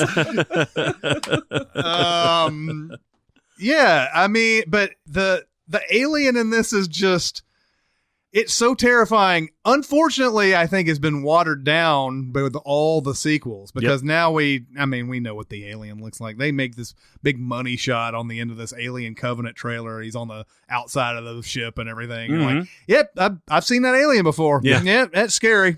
Yeah, it's almost, we were talking about the prequels, it's almost the same kind of thing here. Like Ridley Scott said, I think people really want to see the origin of these aliens. Yeah. What they looked like for 3 movies before. Yeah. And I don't think we did. Nobody does. And it's the same problem with the sequels the same problem with the prequels is that as these movies go ahead, and even though they happen before this movie, they look so much sheenier and brighter and all that shit. Well, when the reason that it was so terrifying, or one of the big reasons, was how dark and mysterious and shadowy everything was in Alien. Absolutely right. And also the thing about prequels, and I've read this sort of argument before, we like the characters. This is sort of the Patton Oswalt thing, like, when he's talking about the Star Wars prequels. We like what we like. We like Darth Vader. We don't want to know what he was like before that. Yeah. We like these things because they have already advanced to a character that we like. When you go to that before time, Right. those aren't the interesting people, and those aren't the ones where we know they later become that interesting, but they're not interesting themselves as they go. Anyway. Kind of making me rethink my whole Young Morpheus idea now. Well, here's the one thing that'll save you, because I think the only time that I can remember a prequel really getting it right, but it was couched in a perspective story, was Godfather Part 2. When you see young Vito Corleone, because that's such a compelling story about his rise to power and everything. But that was 1 in a million, right? I mean, that's you typically don't want to see. Now, when it's somebody as as well respected and high level as Don Corleone, you could equate that maybe to Morpheus. Yeah. And to see like, how do we get to this point? Because he's not a horror villain. He's not like a character. He's not like an evil guy. He's not finding the origins of Michael Myers or something like that. If you could give me a movie or three that starts with a Morpheus that is the opposite of a believer in Oracle and all things mysticism, and he's just almost Scully from X-Files, and we get to see the transformation of that to the prophet Morpheus as we know him, that could be compelling. Yeah. But still, 99 times out of 100, prequels are going to be unfulfilling. Exactly. Right? Well, unfortunately, we're off topic, and that's my fault. But the thing is, Alien and Jurassic Park are both suspenseful in almost the same way. Like we know that there's something out there. We don't know where it's going to come from because we got this jungle in Jurassic Park, and we have this multifaceted, planet on Alien and everything. Well, and there's no playbook. Right? No one's ever encountered this situation before in both movies, so it's not like they have anything to rely on. How do we do this? They're just flying by the seat of their pants. Mm-hmm. Yeah. So, of these two movies, what are we going to do? It's me. Mm-hmm. I'm going to go Alien on this one. It's still it's hard for me to pick against this one just based on its heightened suspense factor. And Jurassic Park definitely has, I think, more of a sense of wonder. Like, you definitely look at these dinosaurs and go, "That's fucking real," and it's great. But this is, I recently read that these aliens are H.R. Giger's nightmares. Basically, this is like his sort of drug-fueled nightmares. He came up with these aliens and everything. But anyway, again, we're talking about two movies that I feel are pretty much equal, but I think Alien is a little bit more of a film with better characters in it and a little bit more suspense and scarier. So I'm going to go with that one. Mm-hmm. It's like 50-50. Yeah, right. You used the word wonder. Jurassic Park came out in 1993. I was 18. Mm-hmm. Still just young enough to experience wonder from a movie. I don't think I can anymore. Now I've kind of seen what all I need to see to. I've seen too much. I can still look at a movie that's great, right? But I'm not going to come out feeling like a 5-year-old again. Mm-hmm. Jurassic Park was the last movie that gave me that kind of childlike wonder, and I think 50 years from now, that they'll both still be considered equally great. And this is just a coin toss. I'm going Jurassic Park. Oh. And that officially means all my favorite horror movies have been knocked out of this thing. Well, not wait, necessarily. You still have a vote. Shit, no, I influenced it subconsciously. It's almost like I want to give it to Alien because of Sigourney Weaver. Because it wasn't even that she was so great in it and so foxy in it. Don't mean to be reductive, but and she was smart and she was heroic and all this stuff. But most importantly, hot. Yeah, but most importantly, hot. But at that point, 1979, you don't have a whole lot of female tough protagonists in mainstream sci-fi films, certainly at that point. But then Jurassic Park had ticked all the boxes of all of the wonder, the effects, the directing. The dialogue is maybe not all the way up there, but Jeff Goldblum is so charming in it. I'm going to give it to Jurassic Park. All right. So Jurassic Park moves on. That's a tough one. That was a tough one. That is a tough one. Yeah, I don't have any problem with that. Jurassic Park is, ultimately, as far as technical achievement, it's far above it. As far as exciting motion picture, it's far above, because Alien's got, let's face it, 2 or 3 scenes, but it's always there.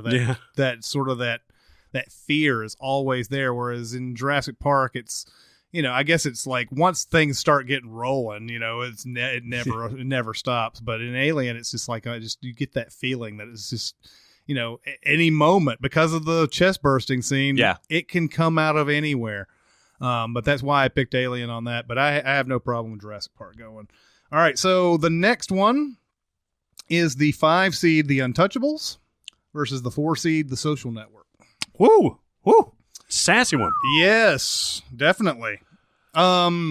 You know what about The Social Network that was very similar to what Chris mentioned in Whiplash last episode, where Miles Teller's character asks his ex-girlfriend to come out and see him in that performance and doesn't understand why she would say no and like why he hurt her feelings so much, because that's his perspective. You know, he thinks that, well, that's over and done with. You can come back to me now. Mm-hmm. The same thing could be said with Jesse Eisenberg's character, Mark Zuckerberg from Social Network, Mm-hmm. because after he's launched the Facebook and everything, and they end up hooking up with these girls at the bar and everything. This is immediately post blowjob that he comes out and he sees Rooney Mara, his ex-girlfriend, Mm-hmm. and he's like, let's go talk. Yeah. And she's like, no, you were insulting my cup size online. Like, that's an ink, all that stuff. Yeah. And he's like, I just feel like if we could go somewhere and I could talk to you, that would be. She's like, fuck you. Yeah. She's like, you called me a bitch on the internet. Yeah. Yes. And he has the same kind of reaction. He's like, why won't you just go talk to me? I mean, Yeah. everything's fine now, right? Yeah, absolutely. I just got a blowjob from another girl. Yeah. Is it cool if we go chat for a little bit? Yeah. I always interpreted that scene as something beyond a blowjob. Could be. Maybe Could be. not. I mean, you just see them. Yeah, you see bathroom stalls. Yeah, and then it cuts to the boys grinning outside, which is a great scene. Yeah. So they're just quietly grinning in front of, sorry, there's some ladies in there freshening up. Yeah. And the guy's like, all right. So The Untouchables to me is a movie that is definitely director driven. Mm-hmm. This is obviously, it's got a screenplay from David Mamet, and he's no slouch, but and there's great lines in it and whatever. Social Network is very screenplay driven because Aaron Sorkin is the guy behind this. It's so odd to me every time I think about that, when you have a director like David Fincher behind the camera, and yet the screenwriter is the guy who's definitely in control on this movie. Like, as far as where it goes and everything, I mean, obviously Fincher did a lot of great things with A Social Network. It's just that the screenplay itself is so good. Mm-hmm. It almost pretty much forces you to do what you did. So, I love the dialogue in that movie. It's Mm-hmm. I mean, again, we're talking about nerds creating a website that it's a social media website. If somebody came up to you and said, I'm making a social media website, you'd like chastise that guy and ignore him and shun him because he's such a nerd and everything. God, man. That's exactly what happened to me. So. I'm just kidding. No, it's just that, how do they make that exciting is basically what I'm getting at. How do you make that exciting? And they made this almost thriller like it's essentially a drama with some comedy here and there. But yeah, how do you make that, where I'm like on the edge of my seat almost, like what's going to happen? It's a magic trick. The Untouchables is just, God. You watch this movie, seriously, De Palma must have been just like, I'm going to knock this shit out of the park, guys. Like, I don't know what De Palma had a pretty good career before Untouchables, obviously. But I want to know what made him on this movie just go for it all on this. Just every single bit of it is just, I mean, it's masterclass directing. It's amazing. Yeah, he swings for it. Mm-hmm. Because every scene either sets up a huge set piece or it is a huge set piece, Mm-hmm. And you can get lost, like, I'm sure people have picked apart this movie and teased apart all the different. Yeah, you're right. It's very technique driven, but there's a great story in there too, and there's great performances. The whole thing all the way through.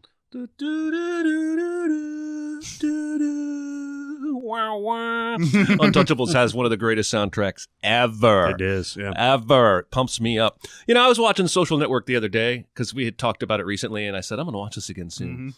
And it's really like verbal sparring. Yep. It's like fencing with words, really, is what makes this movie so kinetic and drives all the tension.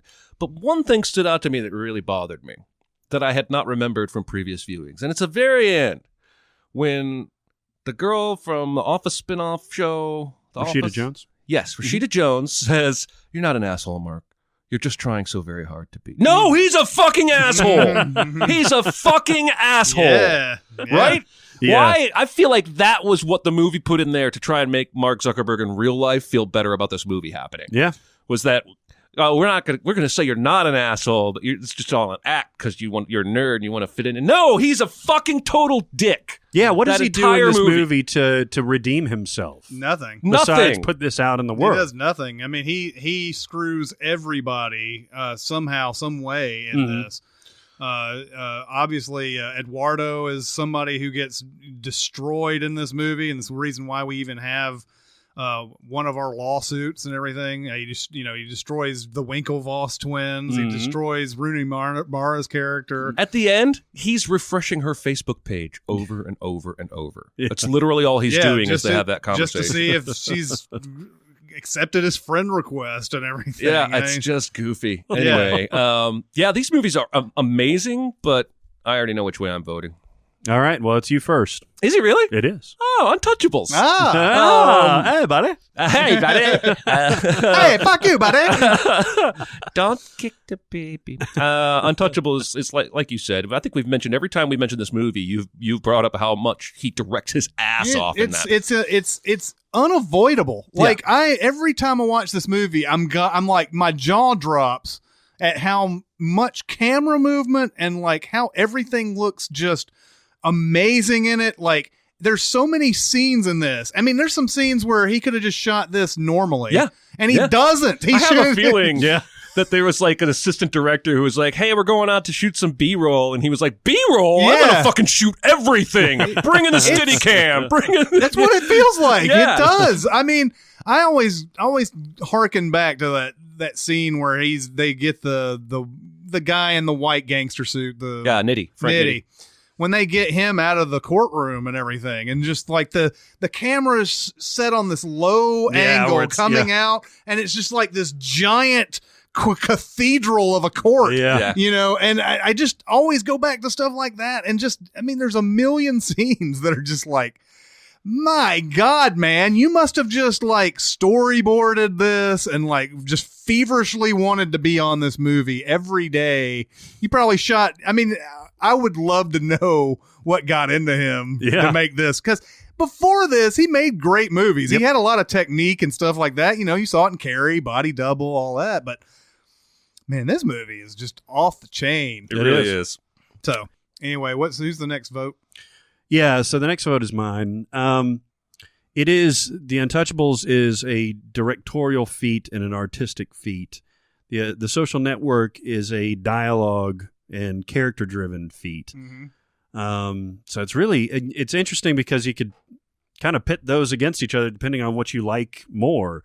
And I like the character-driven, dialogue-based stuff more. So every time this happened to me, I had a place to go on last weekend, had the Social Network on, and I was like, had one foot out the door, but I was still watching it. And it took me an extra 5 minutes to get it. So that's my pick. Oh, I love it so much. Yeah, I love it too, but I'm going to go Untouchables on this one. I don't know if there's anything bad, any sort of in an arbitration way to say about either of these movies. Because The Social Network is a movie I think it's over 2 hours, and it doesn't feel that way. No, not at all. And that's hard to do, man. It's hard to make a movie these days that goes over 2 hours that you're like not looking at your watch or looking at your phone or whatever. So, but I'm gonna go Untouchables because it just descends to just based on the freaking subway scene alone. I'm just the train scene alone. I'm gonna the train station scene. Yeah. How do you beat that shit, man? You can't. It's just like I said, you could give me an hour and a half of boredom and then give me that, and I'm still calling it one of the best movies ever. Yeah. Okay, so we obviously have some tremendous heavy hitters in this round. No kidding. For the third round. It's going to be Schindler's List versus The Untouchables. Oh, Jesus. And it's going to be Jurassic Park versus Pulp Fiction. Wow. Wow. Well, there's 3 movies from 93 and 94 in that. Yeah. That must have been our wheelhouse. Yeah. Probably so. Yeah. We had a lot of stuff from the 70s fall by the wayside by some of these movies. Alien knocked off The Shining, then Jurassic Park beat Aliens. Yeah. So. All right. Oh my God. So number 2, The Matrix versus number 7, Brokeback Mountain. Yeah. Once again, you would never, ever, ever have these two movies as the choices. Did you see that guy on SoundCloud who said Brokeback Matrix? I wish I could quit you, Mr. Anderson. Gave me a good chuckle. That's awesome. I did not see that, but thank you for telling me. That's awesome. The Matrix, I think, is still one of our very best sci-fi movies. Obviously, it's only 18 years old. Yeah. But still has its fingerprints in everything that we watch today. Even Ex Machina has some Matrix, a little bit, in it, just a bit. When they had that bullet time scene. Oh yeah, totally. Awesome. And that part where Donald Gleason commandeers a helicopter. Yeah, exactly. The Matrix is great, and we talked a lot about Brokeback Mountain in the recent podcast. Where do we start on this? I mean, we've talked about both of these movies extensively. Yeah, we have. I don't know, because I adore them both. They trigger different things in me, as they should. Yeah, I would hope so. If you get the same feelings in watching The Matrix as you do from Brokeback Mountain, there's some fucked up shit going on. Yeah, there's definitely some fucked up shit. I got nothing to say. I'm ready to vote when you guys are. You guys can talk about either movie you want. I adore them both. I know which way I'm going to vote. I'm already sad about everything. Well, and I think because we've talked about these movies very recently, it's hard to start conjuring more things about the whole bracket will be that way. Yeah, it will be.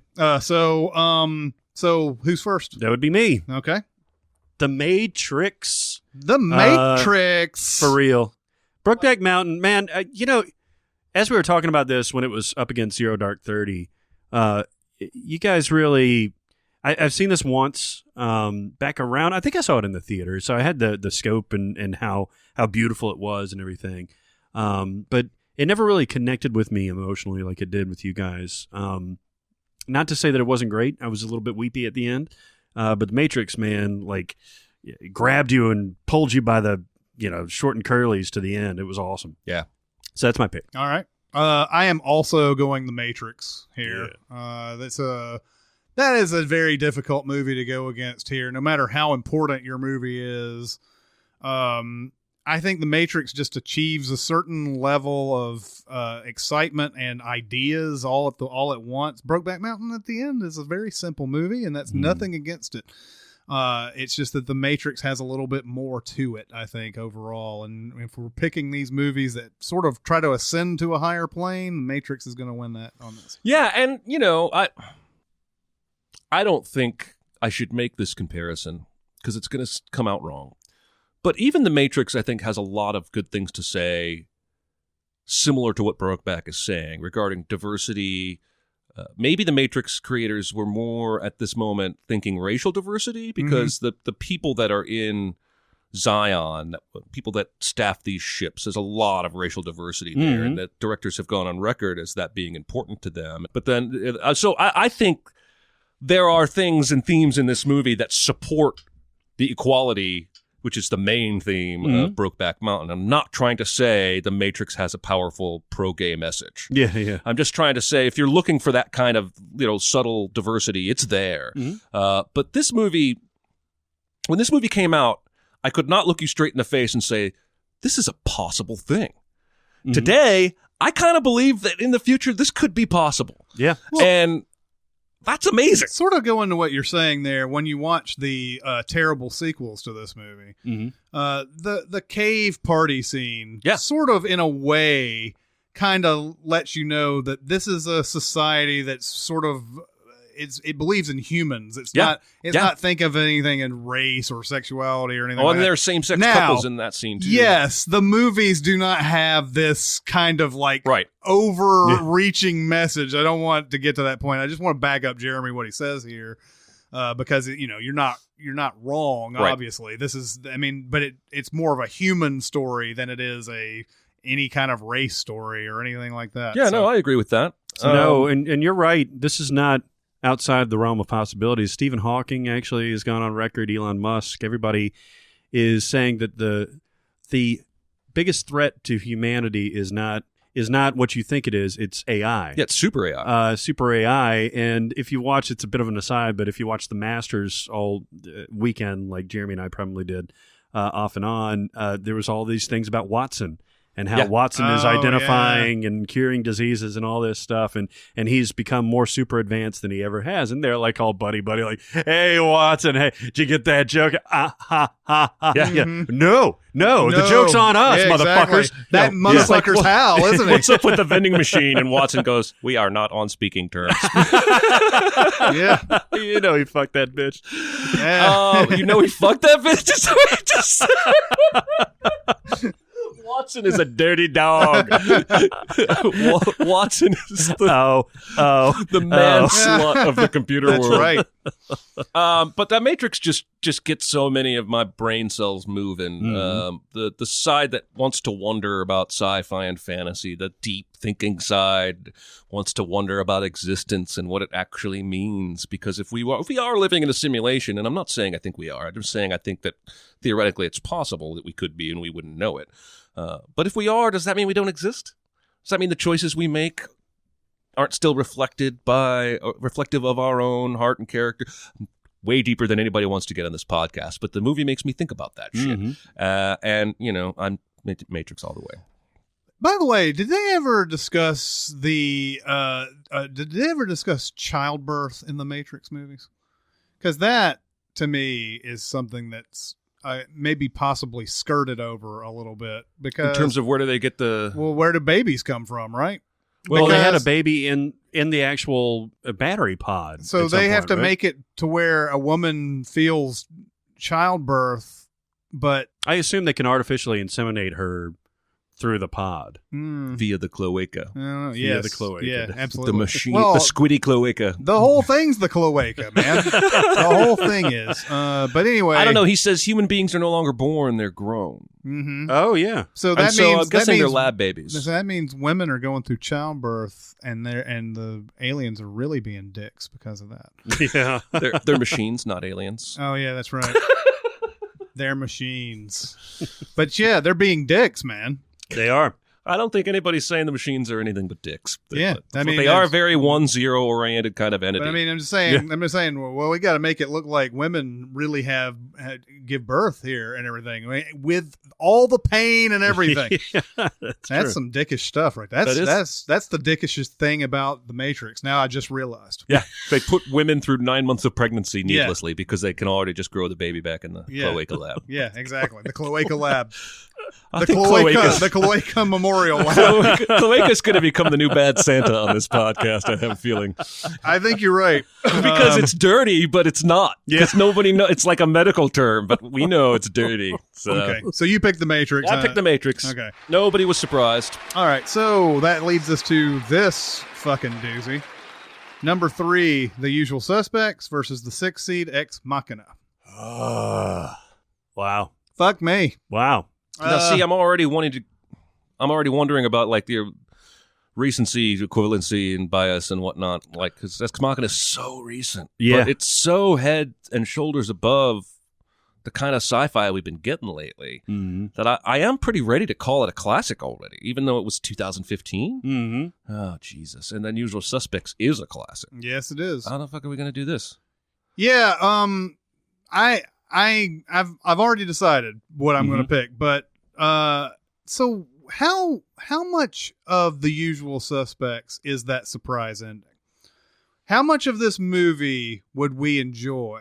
Like, would we consider this a classic if it wasn't for that? Now, I know that's some silly ass shit that I'm bringing up. No, you're absolutely right, because it's got a great plot thread. But isn't that something that almost, I don't know, unfairly makes that movie great in many people's eyes? Maybe, yeah. What's the movie? The guy has a penis at the end. Crying Game. I have long argued that about that movie. That if it didn't have that shocking, talked about twist, I don't know that the first hour and a half of that movie is really very entertaining. Although technically, the Crying Game, the surprise comes earlier than the ending. I'll say it's been that long since I've seen it. Yeah, it comes like about 45 minutes to an hour into it. Yeah, but I mean, okay. So if you remove the twist, I agree. I don't think it's a classic. It's nowhere near, even though it's beautiful It's a and heist it's great. film. Yeah.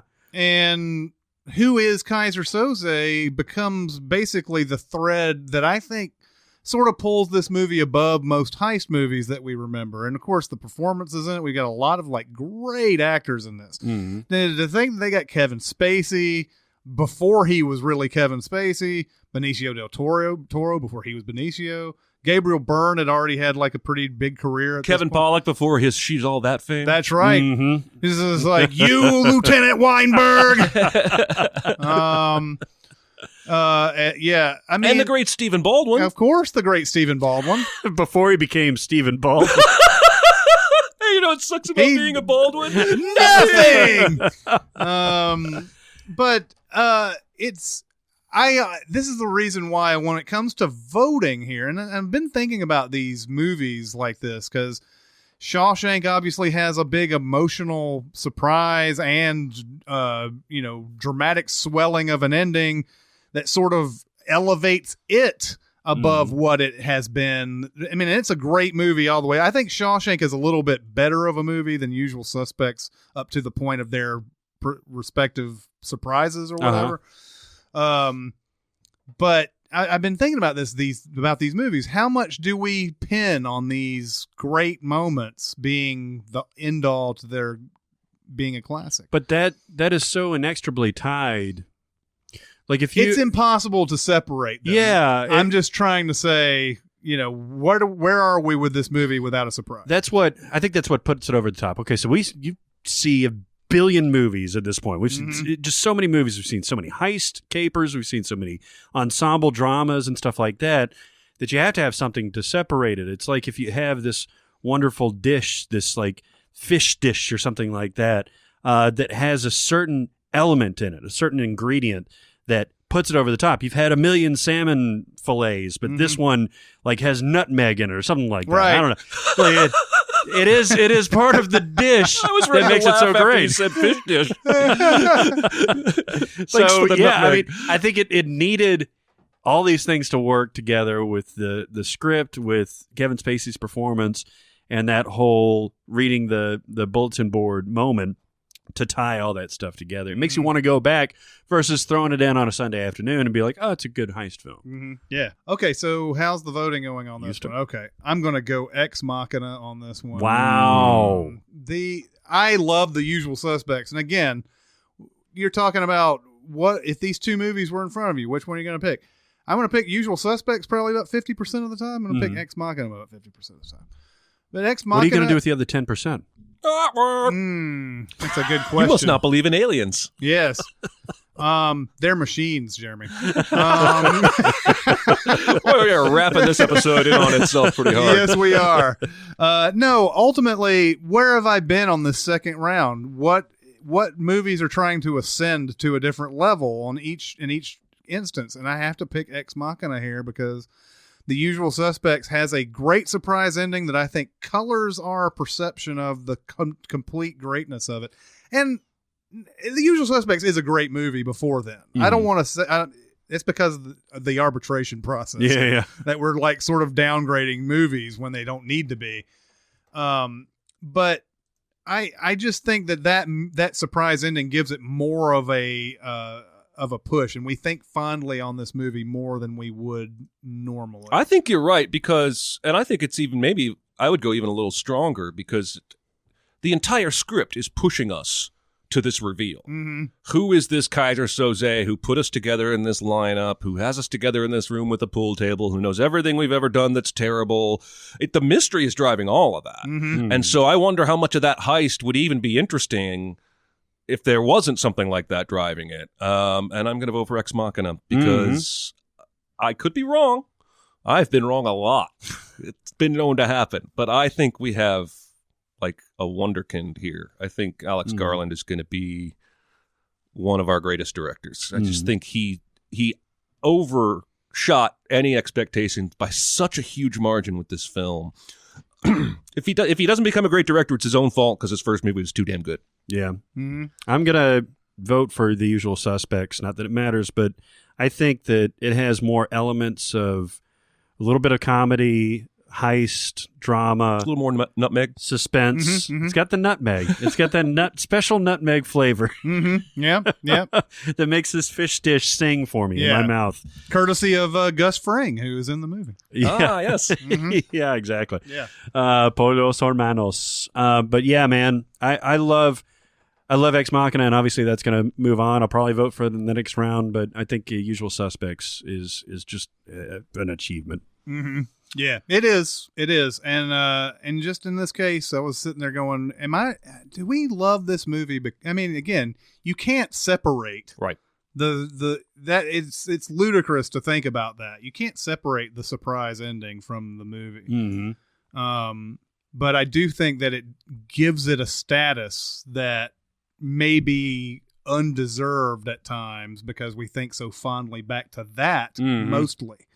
We think back to that mostly about that movie. We don't think much about a lot of the other stuff that goes on, even though a lot of it's great. You know, there's that world's greatest taxi service heist is great. Yeah. I love that. And there's a lot of really good dialogue in it. It's funny a lot of times. Mm-hmm. It's just give me the keys. But I think every time we think about Usual Suspects, we're thinking about that ending. We're thinking about Verbal walking on the sidewalk. His limp turns into not a limp and everything like that. So, but I think Ex Machina went a little bit above and beyond on that.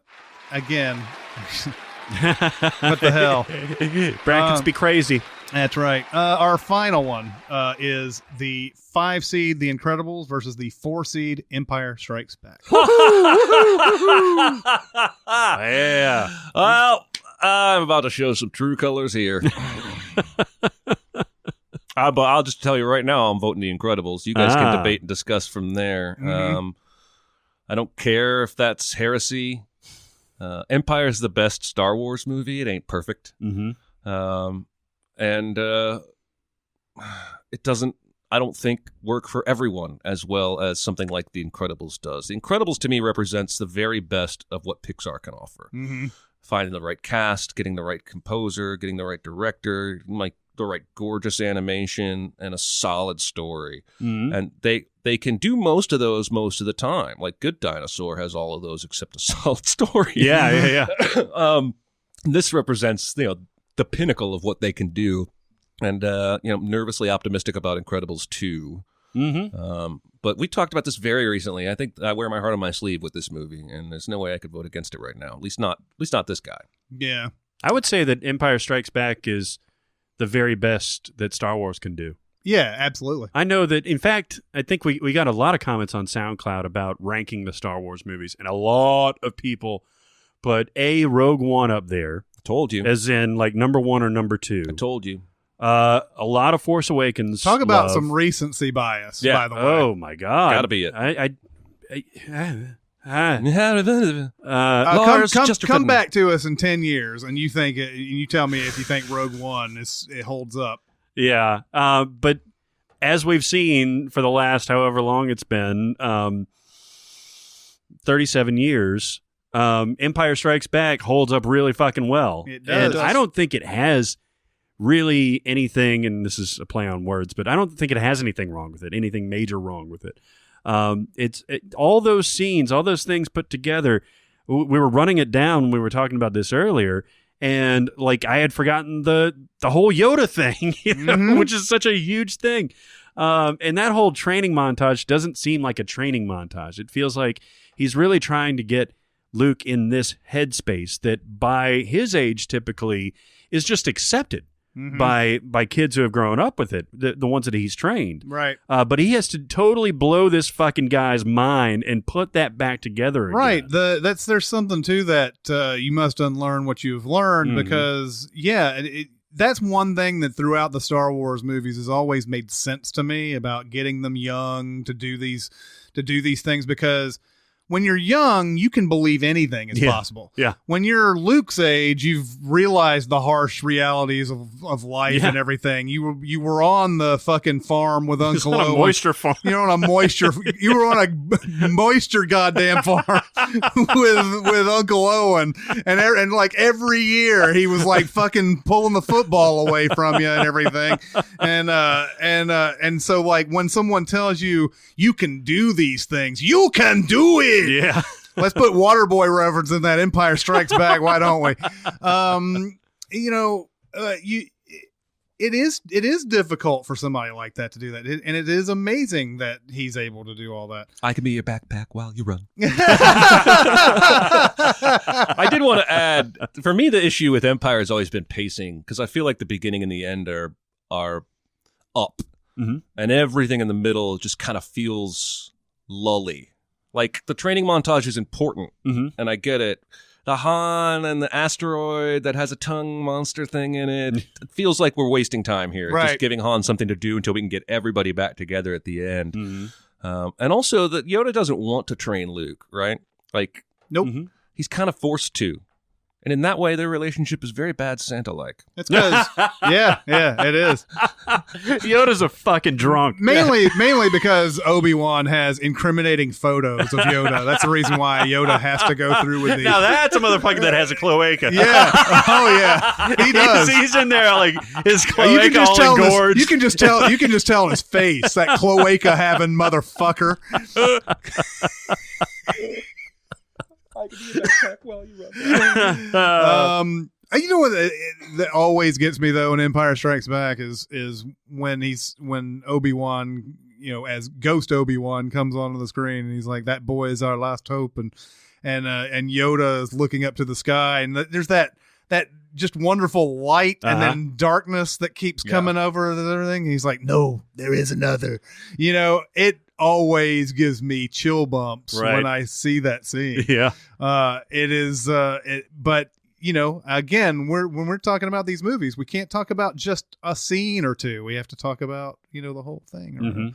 Okay. Whose vote is it? Well, I was supposed to go first. You were going first. Okay. And I already voted Incredibles. Okay. Because it's awesome and betterer. Oh, okay. Not that I'm trying to influence your vote or anything by staring directly at you. Where is my super suit? You sound exactly like Samuel. What do you need to know? You sound very Samuel L. Jackson. Oh, really? I don't feel like I'm doing a good one there, but I'll take it. You sounded like Senior Daddy. What's his name? Oh, yeah. Senior Love Daddy. Senior Love Daddy. Sorry. Okay. Barrett is going to the bathroom right now. Yes. Excuse me, may I use the restroom? Thank you. Thank you. All right. Empire Strikes Back. Man, this is a tough call. You're right. You're right that it does sag a little bit in the middle. But I love that Dagobah stuff so much that I think that props it up. It's more, really for me, it's much more about the Han and the asteroid thing. Yeah, it just feels like somebody said, we got to have something for Han to do while we're doing this. Yeah. So. No, I agree. Me. Okay, so this is a really tough one. Okay. I like these movies equally. Yep. I think that, let's see. Let me think this out a little bit. Which movie's trying to ascend out of this? The Incredibles is obviously Pixar's best, I believe. I think I've talked myself into that, and Pixar is uniformly excellent. This is a great action movie. It's a great animated movie. There's everything about it is awesome to me. And Empire Strikes Back, I mean, it's got all these famous moments in it. And like I said, the scene with the "No, there is another" and all that. It's just, it always gives me chills. I've never felt that way in The Incredibles. I'm gonna go Empire Strikes Back. Oh! I just throw my empty water bottle in disgust. This bracket is fucking me. It's bending me over, and it's fucking me. I have went back and forth during that conversation. Yeah. Which one was better? And there's the answer is neither. The answer is neither of them are better. One of them has to go. You cloaca goblin. That's racist. Fart monster. That's so racist. How do you know that there aren't a lot of people out there who prefer cloaca to, normal? They're frogs. I don't have to worry about hurting their feelings. Right. You're right. I don't mind being frogsist. God damn it. I don't. Empire Strikes Back in the middle. You're talking about a movie that in the middle of a tremendous franchise decided we're going to be more than this. Mm-hmm. We're going to be more than what just a regular space opera type, even though that's the most space opera-ist type. Yeah, no kidding. Yeah. Well, but we're going to be more than that. We're going to ascend on this. And there's a lot of, sure, there's a surprise in this too. It's one of the biggest surprises in movie history. I just don't think there's ever been in The Incredibles. I think the action is on par, and I think the humor is obviously way more above Empire Strikes Back, which is a much darker movie. But there are moments in Empire that actually just give me chills, and I don't think I've ever gotten that in Incredibles. And again, The Incredibles isn't going for chills, so I'm really voting against something it can't be, and that's unfair. It's unfair. The whole voting process is unfair. It's like out of order. This whole court's out of order. This full trial's out of order. You are bastard people, and I hate your ass faces. Yeah, well, you are a pain in my assholes. Look, it wasn't going to get easier for The Incredibles because it would have gone up against Back to the Future. Boom. So Back to the Future against. So you basically just gave yourself a way hard choice. Yeah. Back to the Future against Empire Strikes Back is the next matchup in the third round. Jesus. That's the 80s-ist fucking matchup that we could come up with. It sure is. Yeah, so we have Back to the Future and Empire Strikes Back in the one round, and then we have Ex Machina versus The Matrix. I just compared things in The Matrix to Ex Machina. You did. There are so many things about existence going on in that. We'll have that discussion the next time. Yeah. Tune in. That's the same bat time. There's a tease for you. Same bat channel. Okay, so I think we all agree that we have some very, very tough choices. We do. I don't think there was one matchup that I just mentioned today that's in the third round in the Sweet 16 that isn't going to just destroy us. Yeah. It's going to be an ass kicker. Yeah, I mean, we're all going to be slumped out walking out. Seriously. I'm taking some of this personally. So we basically, went through that second round. That's the whole episode. We done did it. For your ass. Yep. That's right, because, we only gave you a taste last week, and this week we went full bore into this thing. So anyway, that'll do it for the SinCast this week. Keep going to SoundCloud and giving us your thoughts. Keep giving us your questions, too. We get a lot of great questions, some from SoundCloud, some from Twitter, some from the subreddit thread. Go there, let us know. We are going to give you an orgy of questions next time because we do have some that we already answered and we're excited to get to you, including a fantasy casting question that we'll get to that's very interesting. So we'll get to that next episode. Hope you enjoyed all of the round being done this time. Yep. All right. That'll do it for this week. It's Chris Atkins and Jeremy Scott and Barrett Sher. We'll see you next time. Thanks for listening. Comment on our episodes on our SoundCloud page. Check us out on YouTube, Twitter, Facebook, and Reddit. And be sure to visit Cinemasins.com.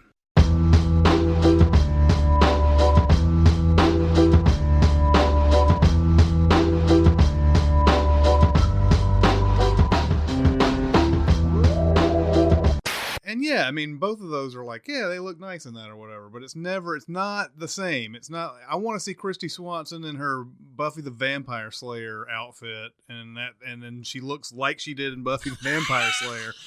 And then, I am very specific with my needs. That's right.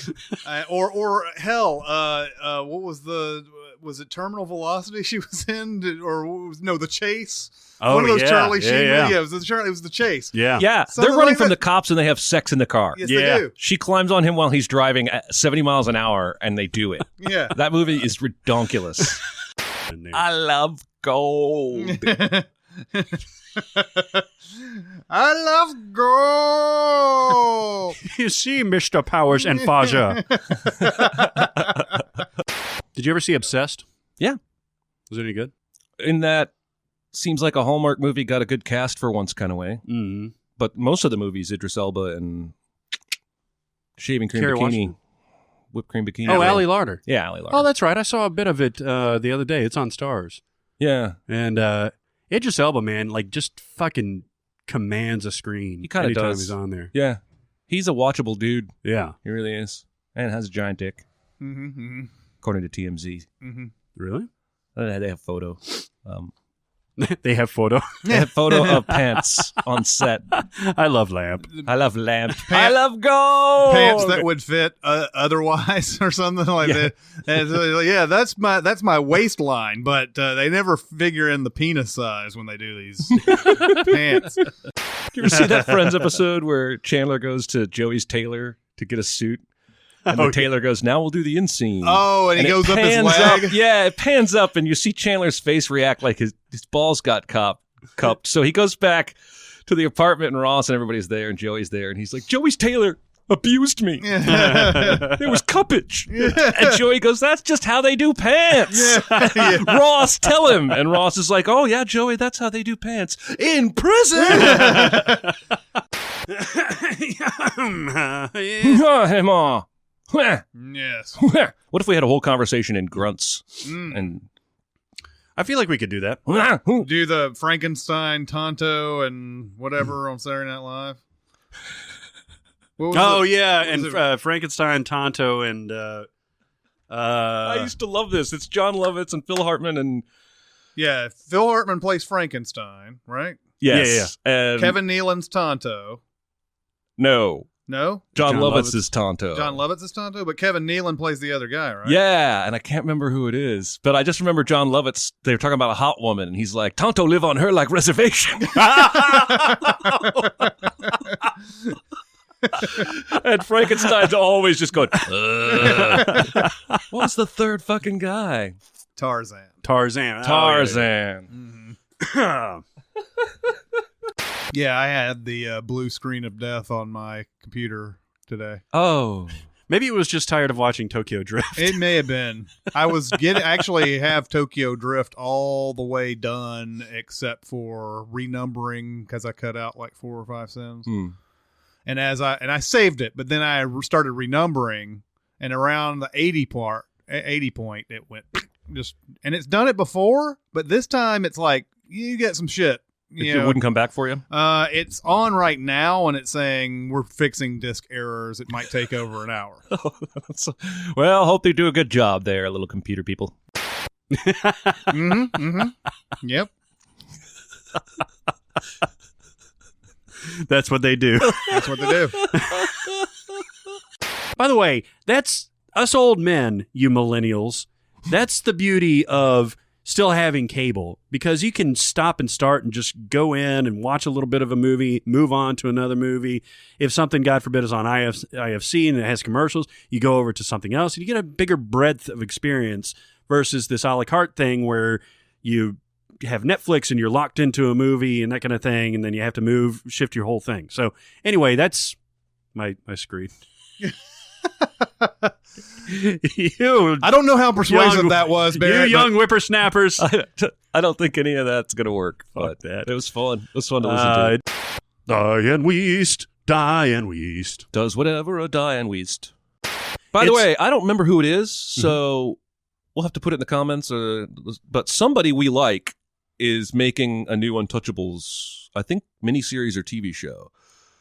Because I saw Untouchables reboot something and started to roll my eyes, but then it was either like the guy who shot the first season of True Detective, or it's one of these up-and-comers that we like is behind it. Mm-hmm. And I remember thinking, okay then. Well, of course, one thing that we forget that, The Untouchables was a TV series before it was this movie. It was with Robert Stack. Yeah, Robert Stack. And then it came back after the movie had done well with discount Sean Connery. Yeah. With Gimli. I thought that when you brought that up, because The Intouchables is being remade. Right, with Cranston and Kevin Hart. I can't find anything with The Untouchables. I will take this upon myself. God damn my freaking brain.